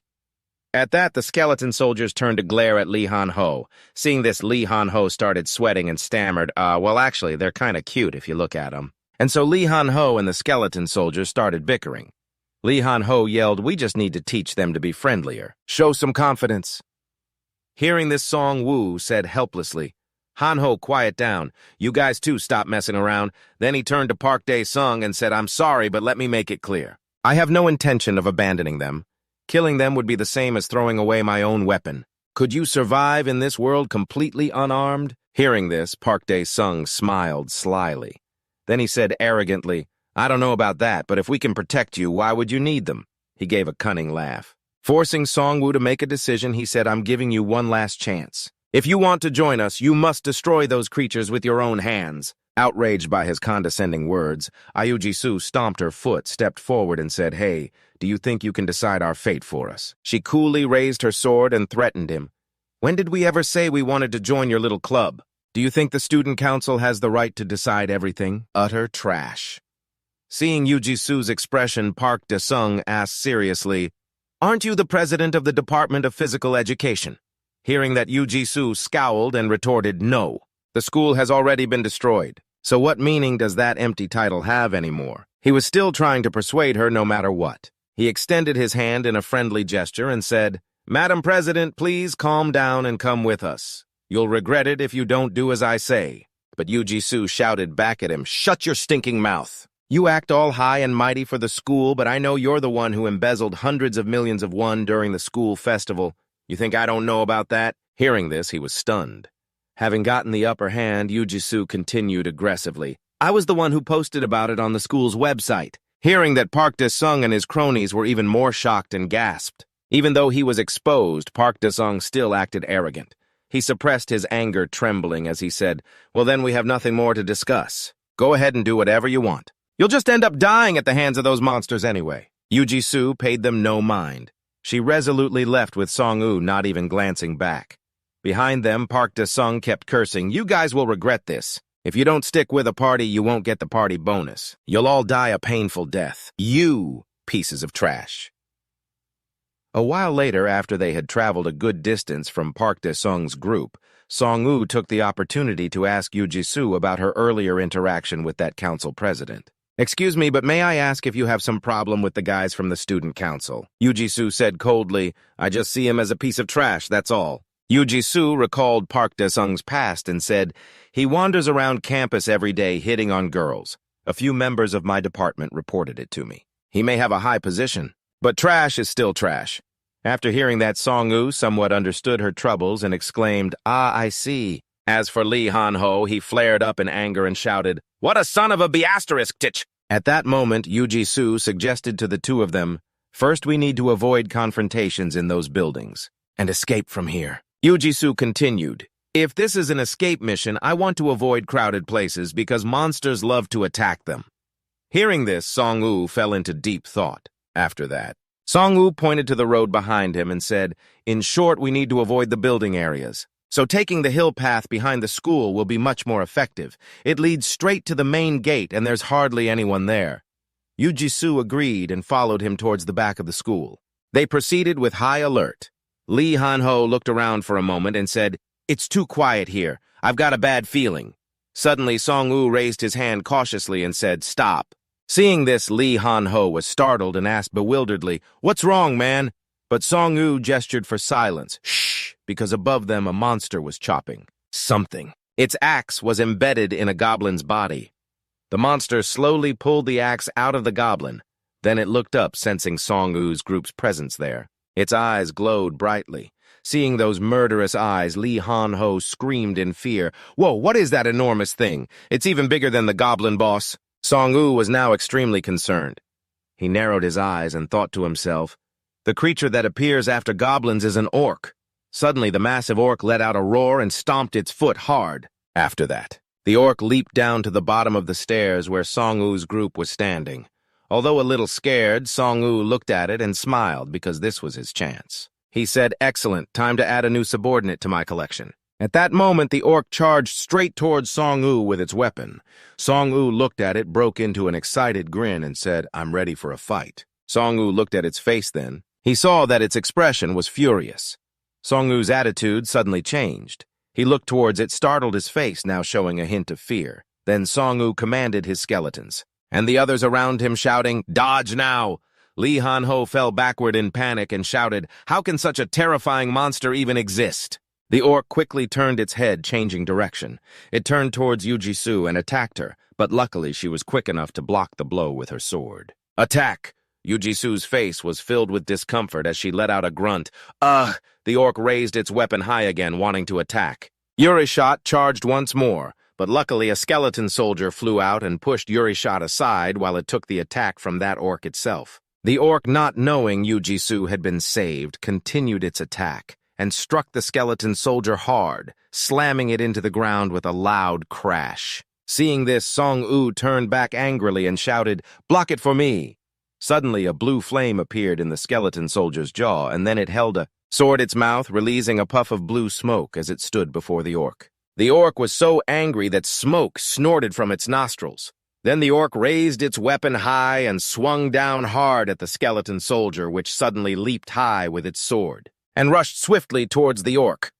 At that moment, the system announced, "Lone Warrior activated. Damage from the orc's first attack has been reduced to 88%. And just like that, the skeleton soldier leaped up and slashed fiercely at the orc's arm. The orc was sent flying by the skeleton soldier's blow. At this time, Song-woo, standing on higher ground, shouted to Yoo-ji-soo, "Ji-soo, get up here. Fighting from above gives us a much better advantage." Hearing this, Yoo-ji-soo ran towards Song-woo's position with her weapon, a weary look on her face. She thought to herself, "Damn it, I only blocked one hit, but why do I ache so much?" Now that the three of them were gathered together, Song-woo said loudly to Lee Han-ho and Yoo-ji-soo, "Don't get too close to it. We should use the same strategy we used against the boss." The orc was now furious, its body radiating killing intent. It slowly climbed the stairs towards Song-woo's group. After climbing all the steps, it let out a loud growl. At this moment, Song-woo and Yu-ji-soo, along with the skeleton soldiers, were hiding behind some tree trunks. When the orc saw them, it roared loudly and advanced on their position. Seeing this, Song-woo turned and said to Yu-ji-soo, "Stick to the plan. Let the skeleton soldiers be the sacrifice first." He glanced at the corpses of the small goblin monsters. He then thought, even though there are still many corpses, I need to manage my mana supply properly. The orc was relentlessly angry, raising its weapon high and slashing continuously. Song-woo saw this wasn't good and thought, a clumsy brute like that will surely have trouble moving through the forest. Just then, the orc saw the skeleton soldiers in front of it and was startled to realize it was surrounded. Suddenly, Lee Han-ho appeared from the bushes in a flash. He threw his knife at the orc and shouted, "Now!" Seeing this, the skeleton soldiers also threw their weapons. The orc, being hit repeatedly by the thrown weapons, was in great pain and roared loudly, but it seemed it wasn't over yet. The skeleton soldiers charged towards it bare-handed. It let out an angry growl and struck hard at the skeletons. Suddenly, the orc was startled, its face darkening. It realized something was wrong. Its two arms were now held tight by the skeleton soldiers, making it temporarily unable to move. And just like that, Song-woo and Yu-ji-soo charged forward with their swords aiming to take the orc's life. Both of their expressions were serious, but it seemed the skeletons couldn't hold on for long. They were thrown off by the orc. At that moment, the charging Yu-ji-soo was also caught in the attack, but she took the opportunity to dodge its blow dash forward and slash one of its legs. The orc, with one leg injured, collapsed to its knee and roared in pain. Song-woo seized the moment to land another sword strike on its arm. The sword-wielding skeleton soldier flew high up behind it, startling it, and then the soldier simply and cleanly sliced off the orc's head. After the orc was killed, the system announced, "You have received 107 gold for defeating the orc commander." Afterwards, while wiping his sweat, Song-woo asked wonderingly, "Commander means it's stronger than other orcs, right?" Urashot replied while wiping his sword, "It seems that monster is ranked just below the boss." Song-woo reached his hand out towards the orc's corpse. Then he turned to look at Yu-ji-soo and said, "But thanks to it, we've gained experience fighting a new type of monster." "Right." Suddenly, the system notified him, "The corpse does not respond to your summons. Your level is too low to summon a medium-sized monster." Hearing that, Song-woo was stunned and muttered, so I can't get a new subordinate yet." After that, Song-woo finished commanding the skeleton soldiers and turned to ask Yu-ji-soo, "Hey Ji-soo, what kind of class card did you choose?" "As for me, I chose the necromancer card." Hearing that, Yu-ji-soo replied, "I chose the master hunter card. At first I picked it because I liked the color, but it turned out to be a 3-star card." Lee Han-ho listened to their conversation, let out a bored sigh, and said, "Am I the only unlucky one who picked a 1-star card?" Sung-woo held out a hand enveloped in mana and said, My mana has finished regenerating. How about I try out my new skill right now?" Saying that, Sung-woo pointed his mana-filled hand toward the orc's corpse and said, "Let's see what kind of weapon can be crafted from this orc corpse." At that moment, the system notified Sung-woo, "Simple weapon crafting 1-6 lowest-grade swords, 2-5 low-grade mace-type weapons, 3-2 lowest-grade spears, and 4 lowest-grade bows. 4 pieces." Sung-woo pointed at the system panel and said, The mace-type weapons are a higher grade. I should probably choose those." And just like that, the orc's corpse transformed into a mace. It was shaped from the bones of the orc. Seeing this, Yu-ji-soo exclaimed, "Oh, it really appeared." Sung-woo quickly picked up the mace, examined it for a moment, and said, "It's smaller than I expected."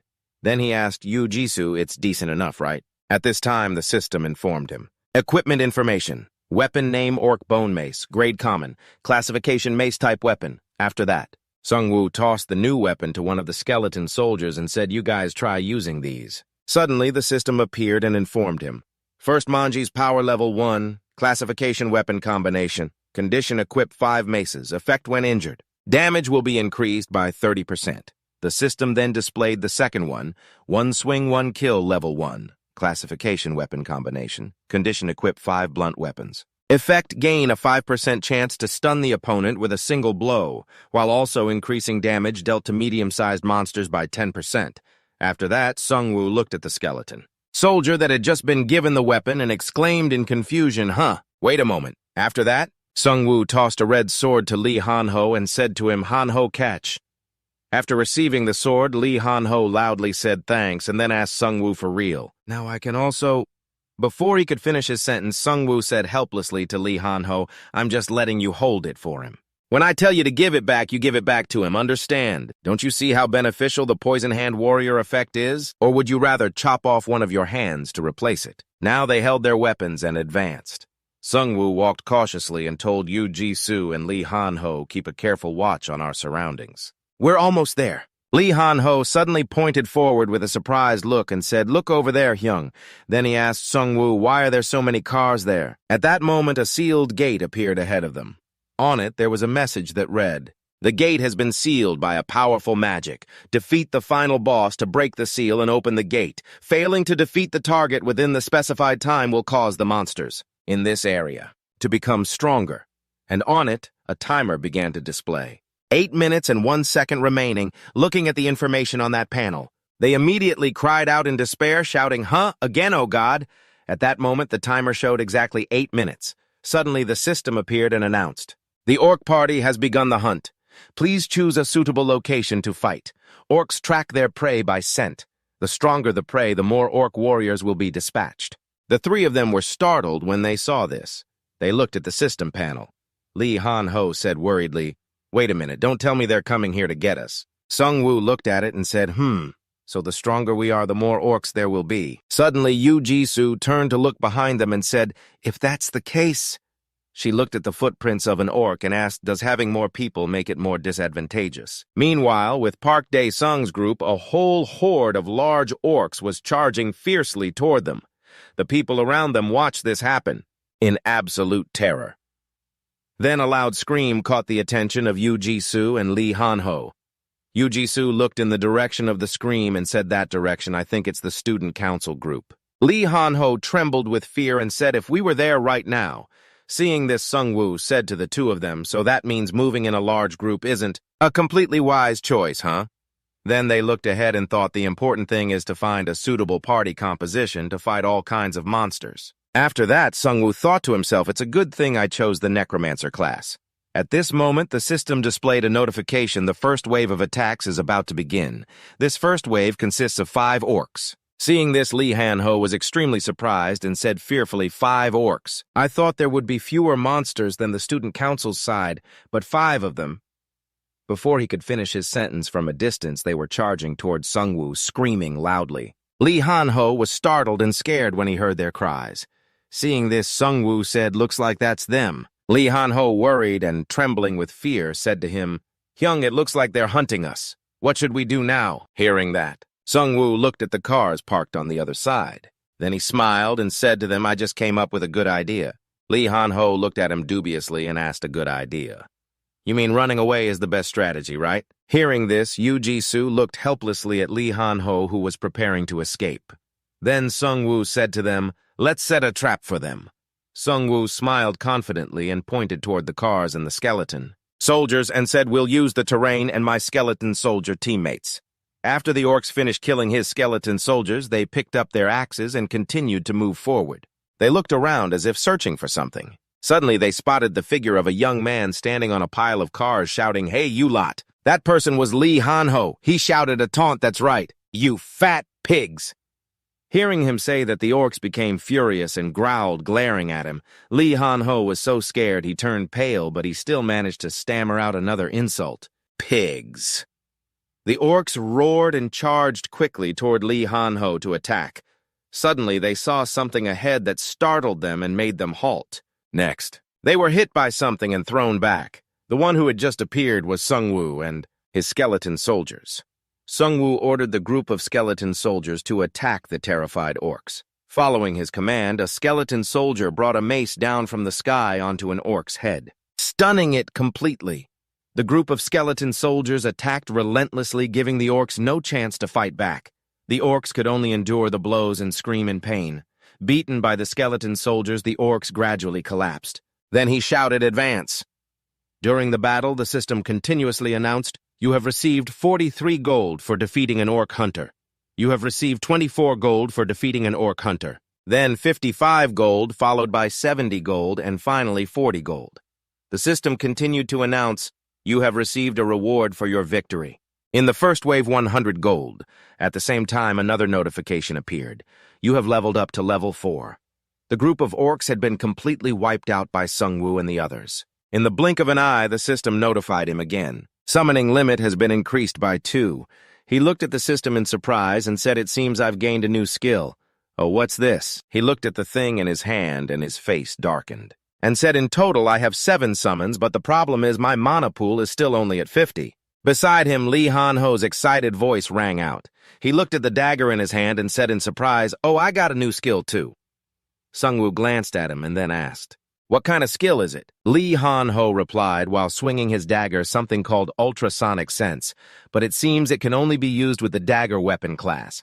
Then he turned to ask Yu Jisoo, "What about you, Jisoo?" At that moment, her whole body was brimming with power. She clenched her fists, feeling her own strength, and replied, "I gained 2 strength points. It feels completely different. My body feels energized. I can tell my strength has increased significantly." After that, while controlling the skeleton soldiers with his hands, he called out to Han-ho. He told him, "Give the sword back to it. If you want to use your skill, you're only allowed to keep the dagger." Reluctantly and heartbroken, Lee Han-ho tearfully returned the sword to the skeleton soldier. The sky was turning to dusk. Sungwoo's group was walking slowly down the road when suddenly he seemed to see something up ahead. He quickly raised his hand to signal and said to everyone, "Wait!" It turned out there was a group of orcs smashing a bus up ahead. Sungwoo's group hid behind some tree trunks to observe. He said 7 orcs over there. It looks like some other party is fighting. Suddenly a spear shot out from somewhere inside the bus, piercing a nearby orc. He saw it happen. He told everyone with some worry that if this continued, they would all die. It seemed someone who could use a spear was trying to stab the orcs through the bus windows. Seeing this, Yoon Ji-soo also said they had to help them. The group started to analyze and strategize if they could perform a pincer attack, it would be easier to kill the orcs. Lee Han-ho asked him if that was possible. Sanju raised a hand to his chin and pondered for a moment. Then he suddenly perked up as if he had thought of something. He asked, "But will the people on the bus understand our intentions? I'm not even sure if they think the same way we do." While he was thinking, the orcs continued to attack the bus. He continued, and it would be quite troublesome if they ran away instead of fighting. Then he suddenly smiled, pointed in a direction and said, "How about we do this? Let's show them the power of human civilization." Jun Ji-soo and Lee Han-ho looked bewildered, then turned to look where he was pointing and exclaimed, "Ah!" Just then, the orcs used an axe to smash the bus window, causing it to crack and shatter.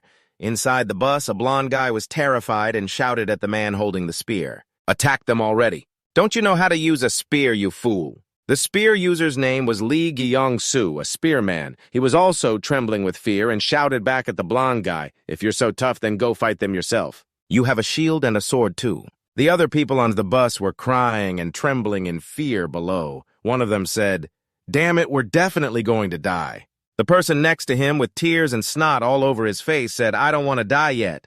Just then, the orcs outside heard a noise. They turned to look and saw a truck full of skeleton soldiers heading towards them. They were startled, and then the truck just rammed straight into them. It sent them flying elsewhere inside the bus. The blond guy was still yelling at Gyong-soo, "What's wrong with you? What are you just standing there for?" Gyong-soo was still staring blankly at the scene outside and stammered out, "Skeletons outside Sanju's skeleton soldiers were continuously attacking the orcs." The long-haired guy wearing a hat looked outside and screamed in fear, "Who are they? Why do scary things keep appearing one after another?" Then Gyong-soo suddenly exclaimed, "It's so quiet." A curly-haired guy from among those lying on the floor also said, "Did they leave?" Gyong-soo continued to look out the bus window and saw a little skeleton soldier hanging on the window waving at him. He was so startled that he dropped his weapon and fell backward. Then he fearfully shouted, "Get lost!" Suddenly a hand knocked on the glass. A loud voice said, "Open the door." The owner of that hand was Lee Han-ho. He knocked on the door while shouting to the people inside, "We're humans. Open up quickly. It's getting dark." Outside, the ground was littered with the corpses of the orcs. The bus door was opened inside the bus. Everyone was both scared and relieved. After surviving a near-death experience, they hugged each other crying and said, "It's unbelievable. We're saved." Outside, Lee Han-ho picked up a skeleton soldier's hammer and raised it high. Then he smashed it hard against the vending machine. The vending machine was completely undamaged, but he was exhausted and sweating profusely. Sanju looked at him with a bewildered expression and asked, "Hey, kid, what are you doing?" Lee Han-ho grinned slyly and said to him, "I don't have any spare change. Can you buy me a can of soda?" The blond guy saw this and said, "Here, let me buy it for you." Then he pressed a button on the vending machine and turned to say, "What is this? You accidentally broke the machine?" Lee Han-ho gave up. He scratched his head and asked everyone, "So should we get going now?" Gyeongsu sighed in relief as if a weight had been lifted and said, "Ah, yes." Suddenly Sanju pointed over there and turned to ask Gyeongsu, "Gyeongsu, did you say this thing dispenses items?" He replied, "Yes, we've tried it. But we didn't have much gold, so we could only try it once," looking at the square machine over there. Then he continued, "If you follow the instructions, it will give us an item." Lee Han-ho came over, handed him a can of soda, and said, "Oh, so this is an item shop." Sanju looked at him hesitantly and asked, "It's safe, right?" Suddenly, the machine's screen lit up, displaying the words, "Welcome to the E-Rank shop. Press anywhere to continue." Seeing that he immediately pressed the screen, the words that appeared surprised him. The electronic screen gave him 3 options. Choose a lucky spin. The first was the bronze spin, costing 100 gold. The second was the silver spin, costing 1,000 gold. The third was the gold spin, costing 10,000 gold. The E-Rank shop's highest option was the gold spin. The bright electronic screen displayed 3 choices. Sanju looked at the information displayed on the machine's screen. Lee Han-ho asked him, "Hey, does this thing really drop items?" Jun Jisoo said, "Even a knife can fall from the sky. Nothing is impossible." Sanju raised a finger to scratch his face and said, "If you want to know, just try it." He continued to look at the information on the screen. Lee Han-ho looked and said, "I only have 360 gold, probably enough for the bronze spin." Junji-soo, while opening her soda can, said, "I have 584 gold. Then Lee Han-ho asked Sanju, "What about you?" Sanju, still not taking his eyes off the screen, replied, As for me," Sanju said, "I have 1,552 gold." The other 2 were startled, hearing that Lee Han-ho immediately asked loudly, "Really, you can even do the silver tier?" Suddenly, the system displayed another line of text. "You have 1 unlimited grade spin ticket." Sanju recalled the earlier scene and thought, "I got this through the Hunter achievement, so I can use it now." Lee Han-ho looked at the screen and said in surprise, "Oh, you can do the gold tier too." Then Sanju pressed start and the screen began to spin quickly. Watching the spinning wheel, Sanju's expression remained quite calm while Lee Han-ho watched it with great anticipation. The wheel was gradually slowing down and coming to a stop. When Lee Han-ho saw the result, he said joyfully, "Yes, awesome." The wheel stopped on the 1 ST plus column, the most important thing for survival in this world. Is luck. Sanju held a round blue orb in his hand and the item information appeared. Its name was Tear of the Ocean Spirit, legendary grade subclass magic orb. Its effects include max mana plus 300 mana recovery speed plus 200%. Lee Han-ho said happily, "We hit the jackpot from the gold spin." Sanju held the orb and turned to look at Lee Han-ho and Junji-soo and said, "I told you so." Lee Han-ho exclaimed excitedly, "Hey, why don't you do a silver spin too?"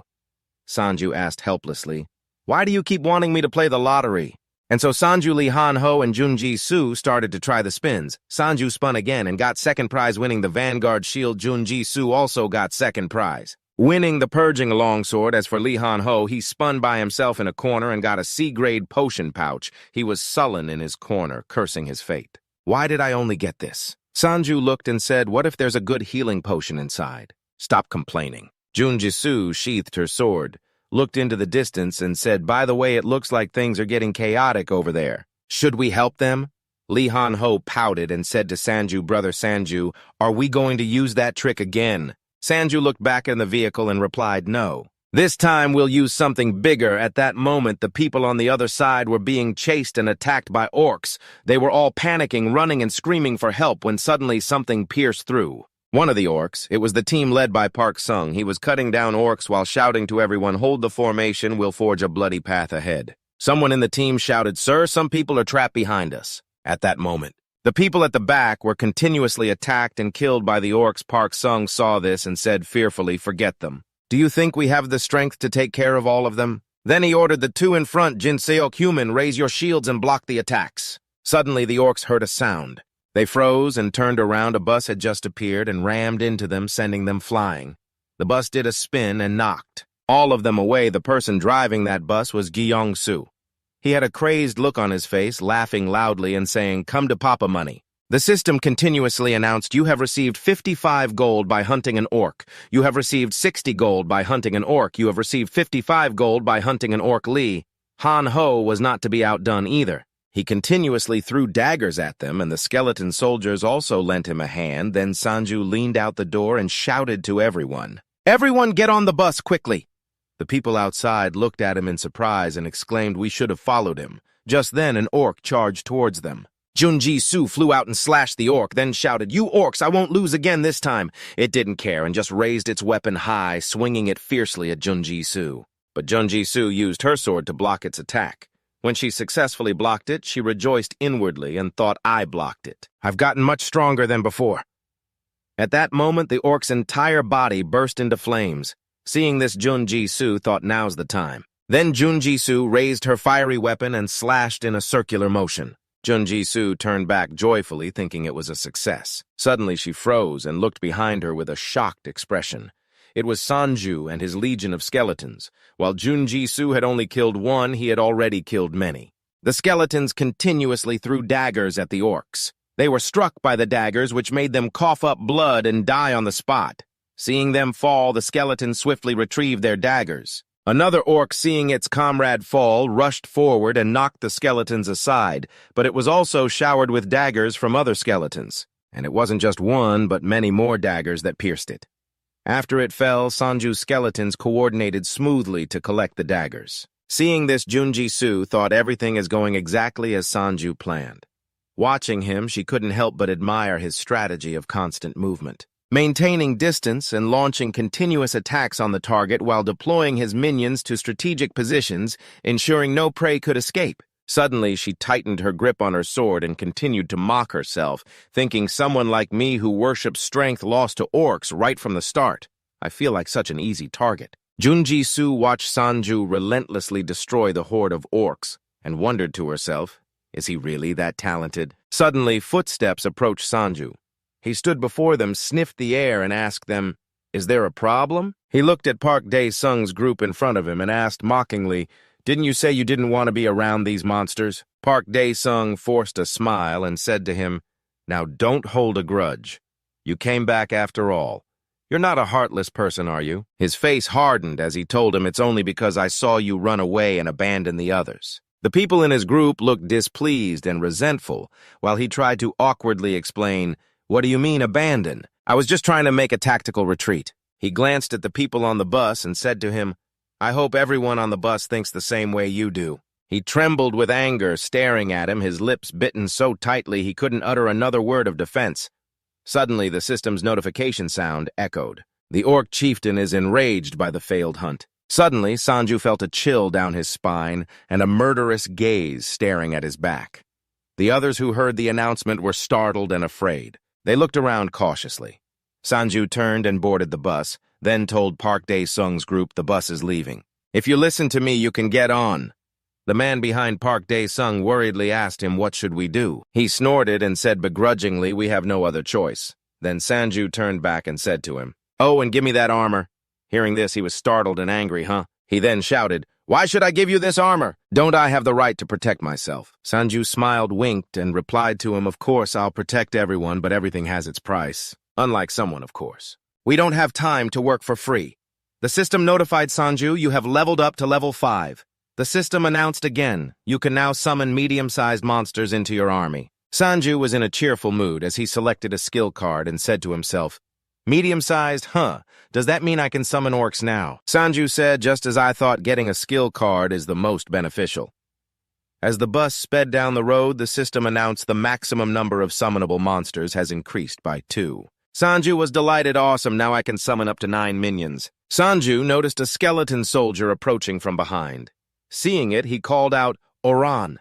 Watching it struggle with the armor, he asked, "What's wrong? You don't seem to like it very much, He recalled moments from the battle and thought, "This is the skeleton I trust the most. That's why I gave it almost all my best equipment," he thought, "and I even gave it a name." Sanju sighed and said to it, "If it's uncomfortable, then take it off." He continued thinking, "Because it only has its right arm left, I named it Oran."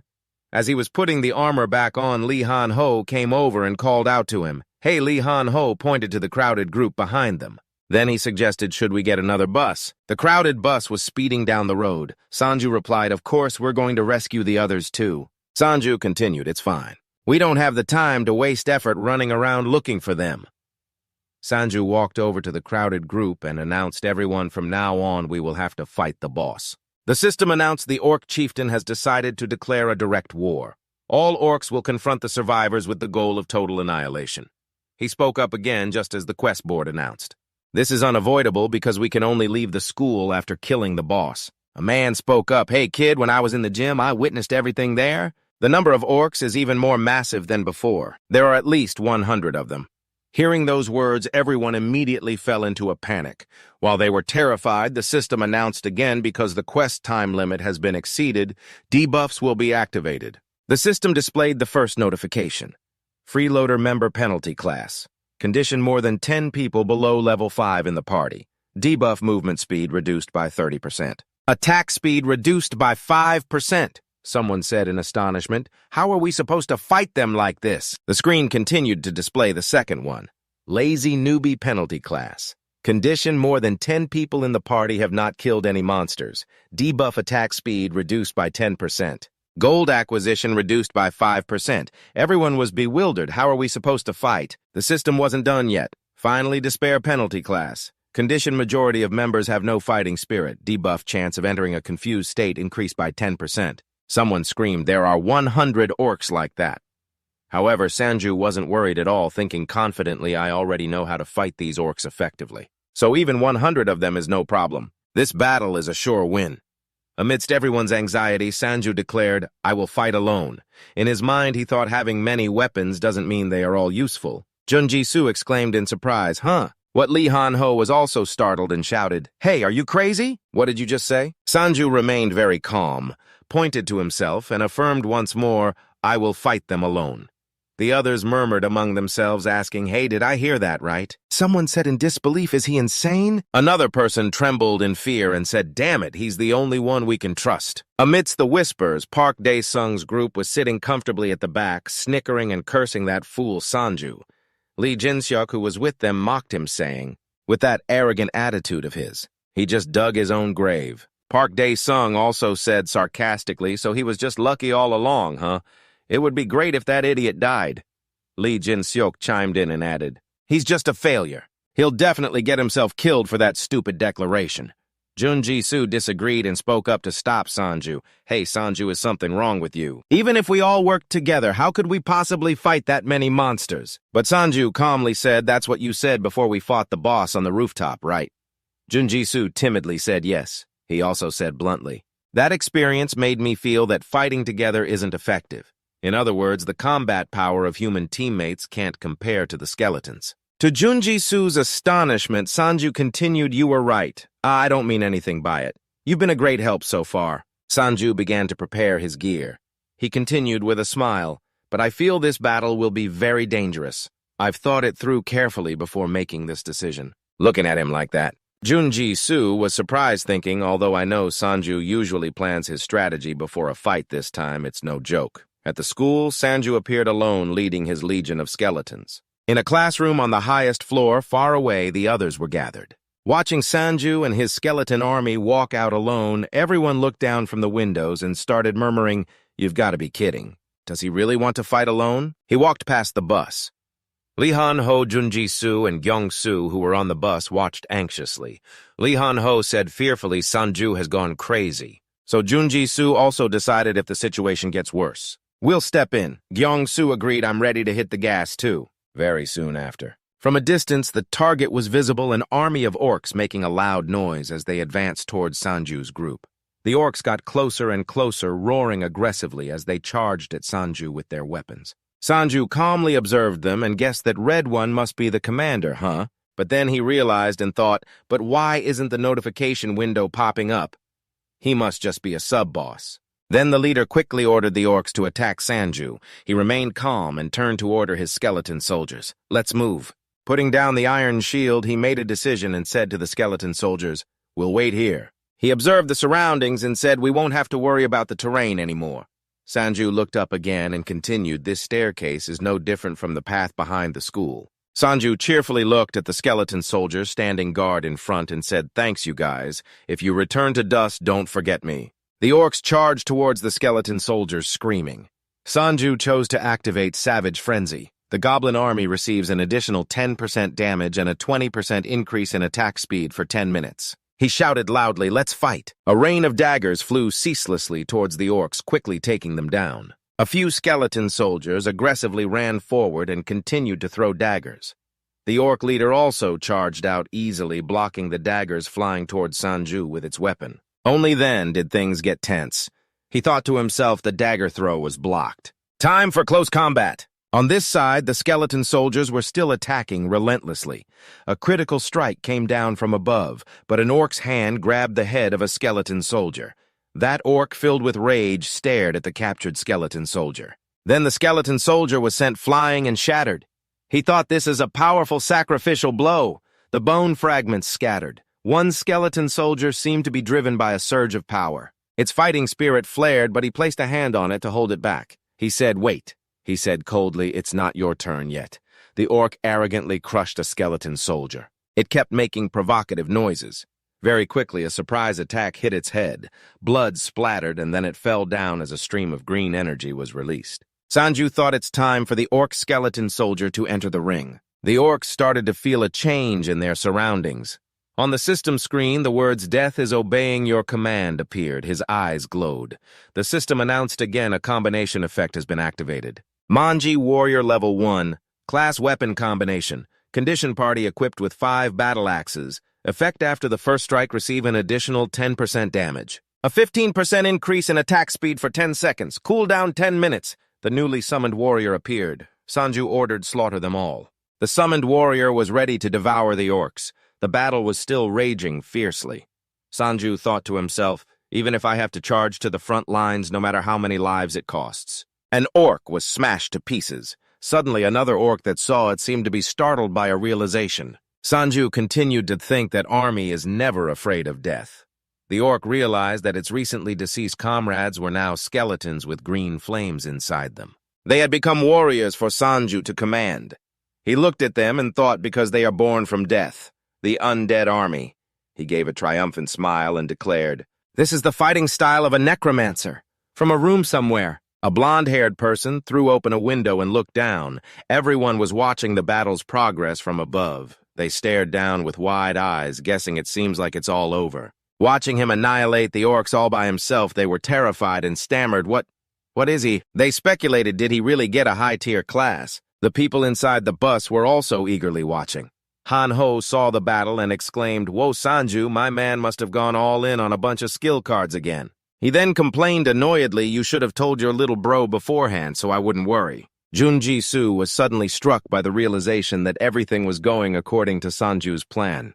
She affirmed in her heart he must have considered almost every possibility to be able to fight like this. On the system screen, information about Sanju's mana continuously appeared: 107 out of 305 mana, 184 out of 350 mana, 198 out of 350. Sanju was delighted and thought to himself, "My mana bar is almost full again." Item information appeared on the system screen. First Tear of the Ocean Spirit, rank Legendary, class Orb, effect increases max mana by plus 300. Mana recovery speed plus 200%. Sanju held the blue orb in his hand and wondered, so this is the level of a legendary item, huh? A burst of blue energy exploded. The system screen displayed Orc Party has been weakened by Death Aura Level 1. Stats decreased by 30%. The orcs started to panic, growling. Then the leader let out a huge roar. It boosted their morale, changing the parameters. The system announced, thanks to the orc leader's fighting spirit, the disadvantageous stats have been reduced by half. The orcs resumed their ferocious charge. They wielded their weapons, continuously attacking Sanju's warrior. From behind him, it leaped over and charged to the front. Sanju looked at it and said, "It's your turn now." With its sword, it leaped up to attack. The skeleton soldier drew its green aura sword, slashing at the orcs, continuously dashing past the others and cutting them into pieces. A skeleton soldier charged at a large orc. Immediately, a green flame engulfed the orc, making it scream in agony. The flame incinerated them, leaving only a skeleton behind. Sanju's left eye glowed with a blue light. He glanced over and ordered clean up the rest. Immediately, green flames surrounded them. All the orcs were now annihilated. He let out a tired breath. A screen appeared. He looked at it and guessed, another reward. The system displayed a notification: a lucky spin ticket has been sent to you as a reward for killing 100 monsters. You are the 21st person in history to receive this mission's reward. This is limited to the first 100 people. 21st. He frowned and thought to himself, where are the other 20 people now? So this is a worldwide ranking. Sanju sat down on the steps and looked into the distance. Sanju saw a bus speeding down the road. He wondered who's driving that bus over there. Seeing the bus trying to crash through the purple barrier surprised Sanju. He jumped to his feet and thought worriedly they're trying to escape from here. Without having to face the boss, he silently cursed these idiots. On the other side, a group of people was getting beaten to a pulp by orcs. He realized, is that the student council? Have those guys been captured? They were bruised and battered, screaming their lungs out, "Ah, save me!" Sanju put a hand to his head, gritting his teeth in annoyance seriously. What was so wrong with just staying put? They just had to go and mess everything up. A while later, inside the school, a person in the group behind him holding a weapon said urgently, "I'll fight too. I won't hold you back. At least I can defend myself." Sanju turned his head and glanced at him, thinking, I prefer to handle things alone. He warned irritably, just don't accidentally hit my skeleton soldiers. He led 2 large skeleton soldiers inside. The ceiling was covered with hanging corpses. Han-Ho looked around both terrified and disgusted. He said this place looks too horrifying. The group followed him inside. In the distance, there was some kind of monster with a demonic aura. Sanju, holding the orb in his hand, stared intently and guessed, what is that thing? It is the boss, huh? Behind that large orc, many other orcs and monsters were holding the student council members hostage. Sanju waved his hand and ordered everyone get ready. We're about to fight the orc lord. Hearing this, the group drew their weapons, preparing to attack. He looked at the people who were beaten black and blue, some unconscious, others trembling in pain. He gritted his teeth in anger and thought, even though I didn't see the student council's bodies earlier, the orcs are smart enough to keep them as hostages. Suddenly, one of the hostages looked towards him and spoke up. Sanju, save us. He knelt down in misery, crying and begging, please, I don't want to die yet. He cried and trembled, saying with a desperate smile, you'll save me, save. But a loud shout cut him off, shut up. Everyone, including Sanju, looked grim. He glanced at them and said, you people only know how to look out for yourselves and abandon others. Now you will pay the price for that foolish selfishness. You should realize that on your own. Sanju clenched the orb in his hand, blaming himself. I already said I can't save everyone. I'm not some kind of god. In his mind, he calculated that the enemy was a group of monsters with whom he couldn't negotiate. After thinking, he said forcefully, everyone charge. He thought to himself, it will be very dangerous if those guys become the group's weakness, so let's just launch a surprise attack on the orcs. First, I will try to save as many student council members as possible. A terrified member of the student council begged the orcs wait, but it did not care and viciously slit his throat. Following that was a gruesome scene of blood splattering from the orcs' attack. Piercing screams echoed everywhere, terrifying all who witnessed it. Someone watching the spectacle immediately threw up. Sanju cursed you bastards. Looking at the orcs in the distance, he thought, what are they planning to do? The orc chief saw the blood fly, bared its fangs, and let out a loud roar. The monster emitted a powerful demonic aura. It caused Sanji's group to panic. What is this?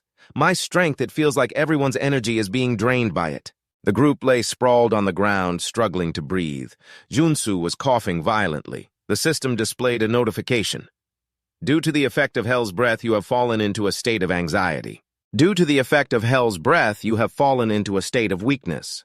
Due to the effect of Hell's Breath, you have fallen into a dazed state. Your mana is being burned away. The Orc Grand Sorcerer enters the battle. A system notification appeared. The final boss, the enhanced Orc Grand Sorcerer, has entered the battle. Han-Ho, with a trembling hand, opened a vial of blue liquid. Han-Ho downed it in one gulp and wiped his mouth. He turned to Sanju and suggested, Sanju, you should use this potion. But Sanju seemed extremely determined. A blue aura radiated from him. Without looking back at Han-Ho, he said, take care of Jisoo for me. He inhaled the demonic aura and remarked, what is this smoke? What a debilitating feeling this is. Just then, a notification appeared on the system screen. Your mana has been significantly increased by Hell's Breath. Mana 4,585 out of 4,585. He was surprised my maximum mana increased. Sanji burst out laughing. Ha ha ha ha, I feel so refreshed. A system notification appeared. Hell's Breath has strengthened your body. You have easily reached a stimulated state. All stats have been greatly increased. Your maximum number of summons has increased by 50.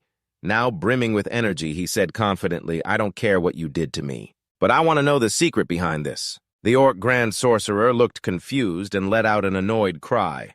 Sanju taunted it. You've never seen a case like this before, have you? Hanho realized something and shouted. It looks like we have an advantage, just like back on the rooftop. Let's fight together. Sanju Jisoo also raised her sword with determination, saying, I will join in too. But he gave a cunning smile and refused, saying confidently, no.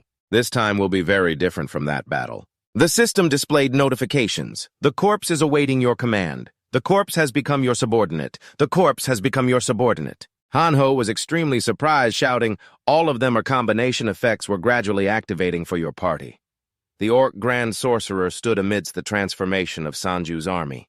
Sanju thought to himself, the one who wields this power. The system continued to display information. Warrior combination level 1. Subclass weapon combination. Condition equip 3 or more battle axes. Effect 1. Attack speed increased by 20%. Weapon weight reduced by 50%. Hanho was terrified and sobbed. How can there be so many of them? The system continued to announce 2 one-armed warrior. Subclass weapon combination. Condition has only 1 arm. Effect block 88 damage from the first attack. Jisoo was also surprised as she looked at the system notification 3 warrior level 3. Subclass weapon combination. Condition equip 30 or more battle axes. Effect 3 damage increased by 15%. Attack speed increased by 20% for the first 20 seconds of the battle.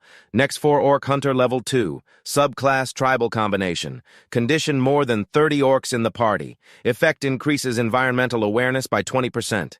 Damage during combat increased by 10%. 5 Rebirth, phase job combination. Condition, possess an army with 30 or more undead. Effect random recovery. Attack speed when chasing living creatures increased by 20%. A massive aura emanated from Sanju. The system continued its announcements 6-party structure hidden rank. Subclass member combination. Condition commander phase 1 controlling a party of more than 11 members. Effect damage increased by 5%. Defense increased by 5%. Sanji's form had now transformed. His eyes glowed, filled with killing intent as he resolutely thought, I will show you the true power of death. A blast of power shot straight towards the orc grand sorcerer. It used all its might to block the attack. Just then, the system announced orc skeleton soldiers have risen. The orc grand sorcerer noticed the blue flames that were surrounding it. The orc skeleton soldiers launched a fierce assault on this most powerful orc. As expected of the final boss, it could handle many skeleton soldiers by itself. But each time a skeleton soldier was struck down, it was immediately summoned and rose again. The final boss was utterly astonished, overwhelmed by their numbers. It was quickly wounded and cried out in pain, but despite its agony, the orc skeleton soldiers kept rising. The final boss struggled to remain standing. Sanju asked smugly, how do you like this? Sanju said intimidatingly, this is your reality now, no matter how strong you are. There is one thing you cannot escape.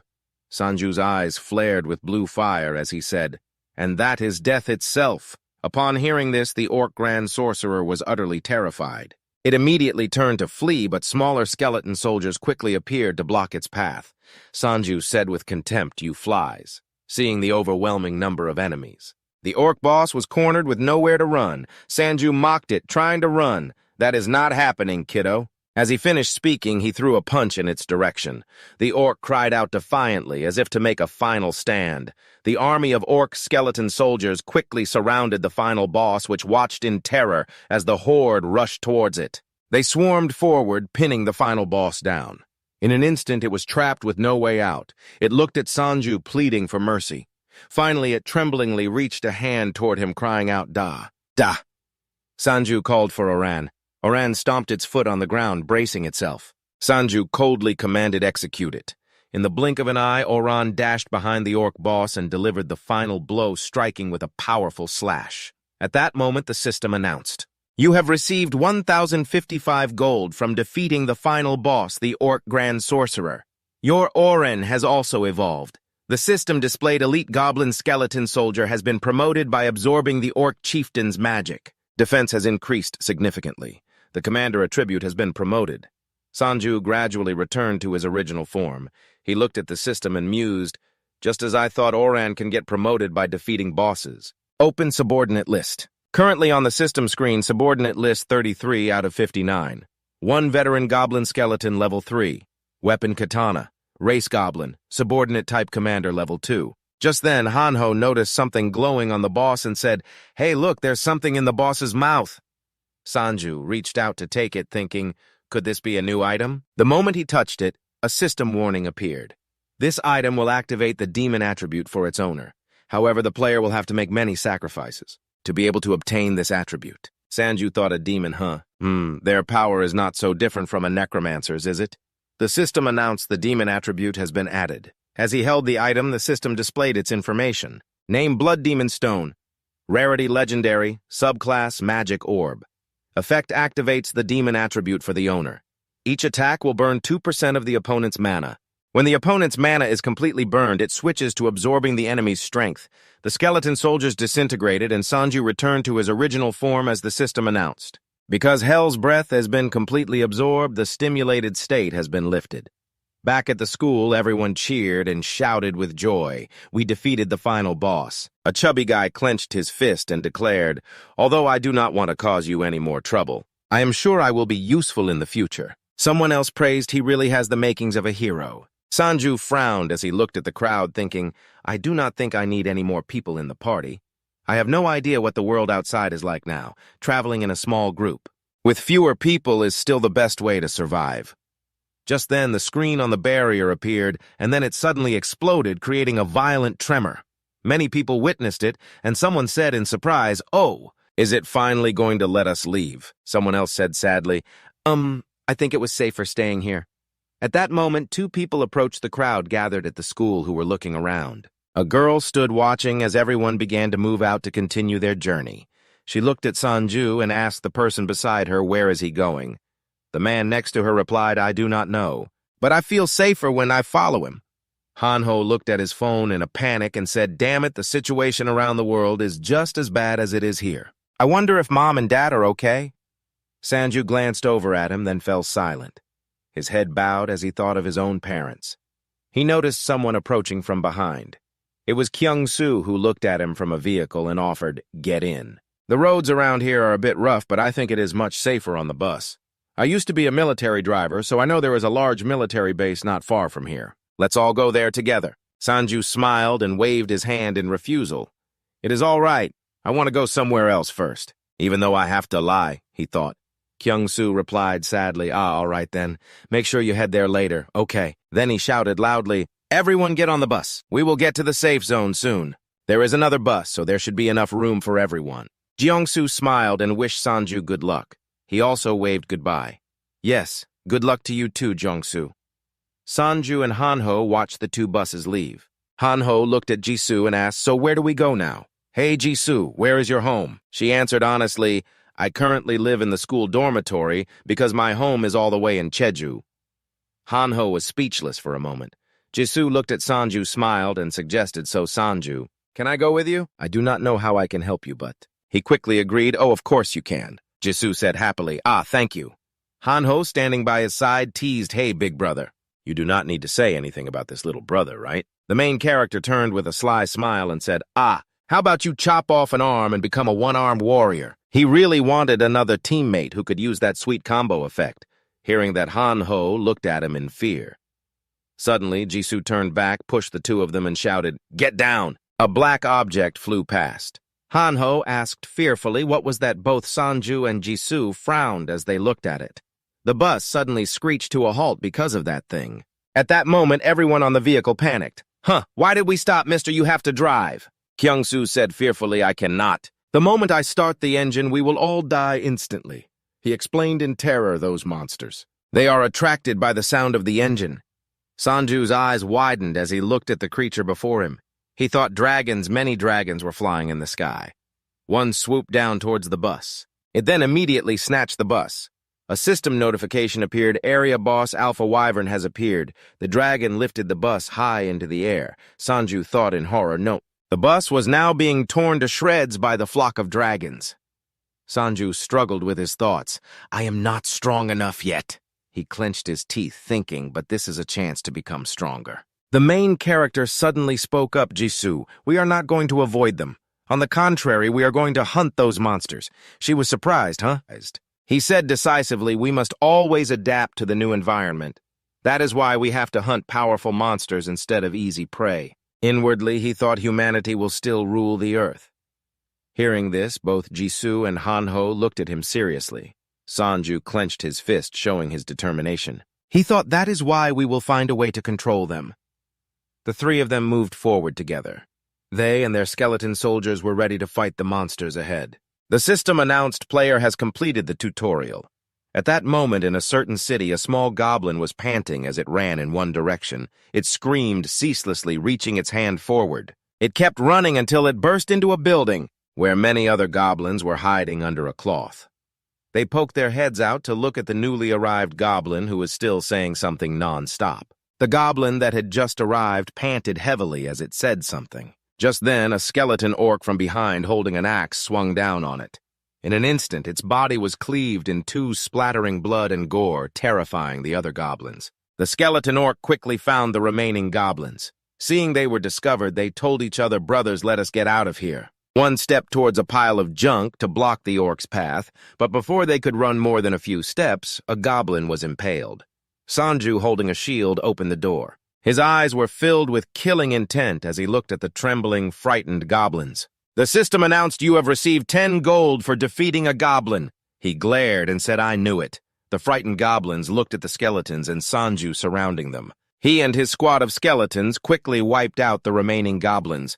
The system continuously displayed the notification you have received 10 gold for defeating a goblin. Although the experience gained was not much, the sheer number made up for it, allowing small gains to accumulate.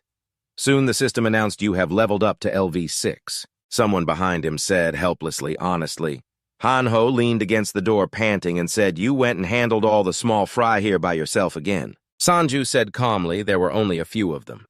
He sighed. Hunting these goblins does not pay much at all. Just then, the system presented him with 5 upgrade cards. For the level 6 reward, it announced, please select an upgrade card. 5 cards appeared: random stat, random skill, and random equipment. Random item and designated strength. Without hesitation, Sanju reached out and chose designated strength. He smiled and said, if I can get a guaranteed increase of 3 strength points, why would not I take it? After making his selection, his power had improved slightly. Though not much, it was enough to contend with bigger bosses.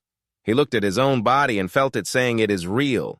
The system displayed his information panel: name IU Sanju, LV 6 HP, 50 out of 50 MP, 330 out of 330, class Necromancer, demon type, strength 8, agility 5, stamina 5, inventory equipment skill information, EXP 0 out of 3,200, gold 5,837. He clenched his fist and said, this feels completely different. Sanju and Hanho stepped out of the building with the skeletons. The system continuously announced you have received 10 gold for defeating a goblin. You have received 8 gold for defeating a goblin. You have received 10 gold for defeating a goblin. Jisoo, standing at a distance, turned her head to look at them and smiled. Are you guys done over there? Jisoo and the other skeletons outside had also finished off the goblins. Wiping her sword, she smiled and said there were only 9 of them here. We have taken care of all of them. Seeing this, Sanju turned and asked Hanho, great work. Hanho, go and collect the daggers. A moment later, the daggers were placed in separate bags for the skeletons to carry. Suddenly, Sanju turned his head and said to the 2 of them, all right. From now on, we are going to ignore the goblins. Hanho asked in surprise, why is that? Jisoo immediately understood what he meant. Holding the sword on her back, she said, you mean we are going to hunt bigger ones, right? Sanju nodded and smiled, that is right. If you look at the bounty list, the most a goblin is worth is only 10 gold, while the head of an orc is worth a full 80 gold. So bigger monsters must have bigger bounties. A few minutes later, Sanju's group had made their way to a main road in the city center. Hanho grimaced and said, I do not want to say it, but we look like an army of the living dead. Hanho suddenly spotted something. He looked in one direction and said, is not that a military convoy over there? Before them was a battlefield. The bodies of soldiers lay everywhere, submerged in pools of blood. Sanju went forward to take a look and guessed this must have been a battlefield. While investigating, Sanju noticed a figure hiding at the front of a vehicle. A trembling soldier held out a shovel. He panicked when he saw them accompanied by the skeletons. Are you people even human? Hearing this, Sanju sheathed his sword and waved his hand, saying, we are human. We do not mean any harm. The soldier was overjoyed and quickly reported to another person. He shouted, Sergeant Kim, they are our countrymen. The other person heard this and angrily replied, of course they are. Did you think they were goblins? Sanju approached to check the situation inside the vehicle. The commander of this unit was named Sergeant Kim. Sergeant Kim said wearily, I am sorry, but although he wanted to come out and greet them. But because my leg is broken and has been temporarily bandaged, he said with difficulty, as you can see. With my leg like this, I cannot walk anymore. Sanju looked at Sergeant Kim and stated his guess. It looks like you were attacked by goblin daggers, right? Sergeant Kim gave a pained smirk and said, yeah, they were like children who knew how to kill, slowly assassinating our regiment, even though we killed the goblins. Hearing this, Sanju was a bit stunned. Killed them. But what about your guns? Sergeant Kim regretfully recalled their firearms and said the guns could not be used. Sergeant Kim recalled the earlier battle scene and said even though they were not damaged, no one knew why they would not fire. That is why we soldiers use shovels and swords to kill them. At this moment, Han-ho suddenly remembered something. He said quietly, Brother I. He took out a red potion. Sergeant Kim hurriedly said, do you guys have medicine or something? He leaned towards the vehicle's window and said no. Sanju rubbed his chin, glanced away, and said, I'm very sorry, but you know, in a situation like this, no one can give anything away for free. Sergeant Kim, panting, asked, then how about trading for information? Hearing that Sanju asked doubtfully information, Sergeant Kim said, I will tell you everything I have heard or witnessed. Sanju said pensively, go ahead and tell me first. Sergeant Kim recalled the image of 3 wolves radiating a huge, murderous aura and said there is a pack of giant wolves. Their size is comparable to a bull. We could not even catch one of them and they wiped out our battalion. Sergeant Kim recalled the image of a QR code. He continued, and a QR code. Have you ever seen a blue QR code before? Han-ho and Jisoo looked at each other doubtfully. Sergeant Kim continued, I saw that thing over there. You can find it at the parking lot along this road. And at the subway station's transit hub, Sergeant Kim took out a phone and said with difficulty, scan it with your phones and then install the app. Look, the name of the app playbook appeared on the phone's screen. Sergeant Kim said this is the only method of communication we can use right now. A virtual social network, Sanju handed a potion to Sergeant Kim, thinking to himself an app for survivors. Sergeant Kim struggled to open the bottle and looked at the group of people. Sanju then asked, where are you guys planning to go next? We will leave this place to return to the base. Sanju turned his head to look at the pile of corpses and said, do you think it will be safer at the base, Sergeant Kim? After drinking the potion, his wound completely healed. He unwrapped the bandage on his leg and said ever since the players appeared, those high-ranking commanders have taken all the good weapons. Those bastards, we were forced to fight with other melee weapons, but I don't think that's too big of a problem. Hearing him say that made Sanju feel somewhat relieved. He had to bid farewell to Sergeant Kim. As for us, we still have some places to go. Sergeant Kim did not ask any further, but wished them a safe journey. Well then, I wish you all a safe journey, but before you go, Sanju reminded them, you guys should remember to keep an eye on the sky. Hearing that, Sergeant Kim wondered the sky. Sanju calmly answered his doubt, well, giant flying lizards tend to appear up there, you know. After hearing that, Sergeant Kim and the other soldier got spooked, but the sergeant still politely said thank you for that information.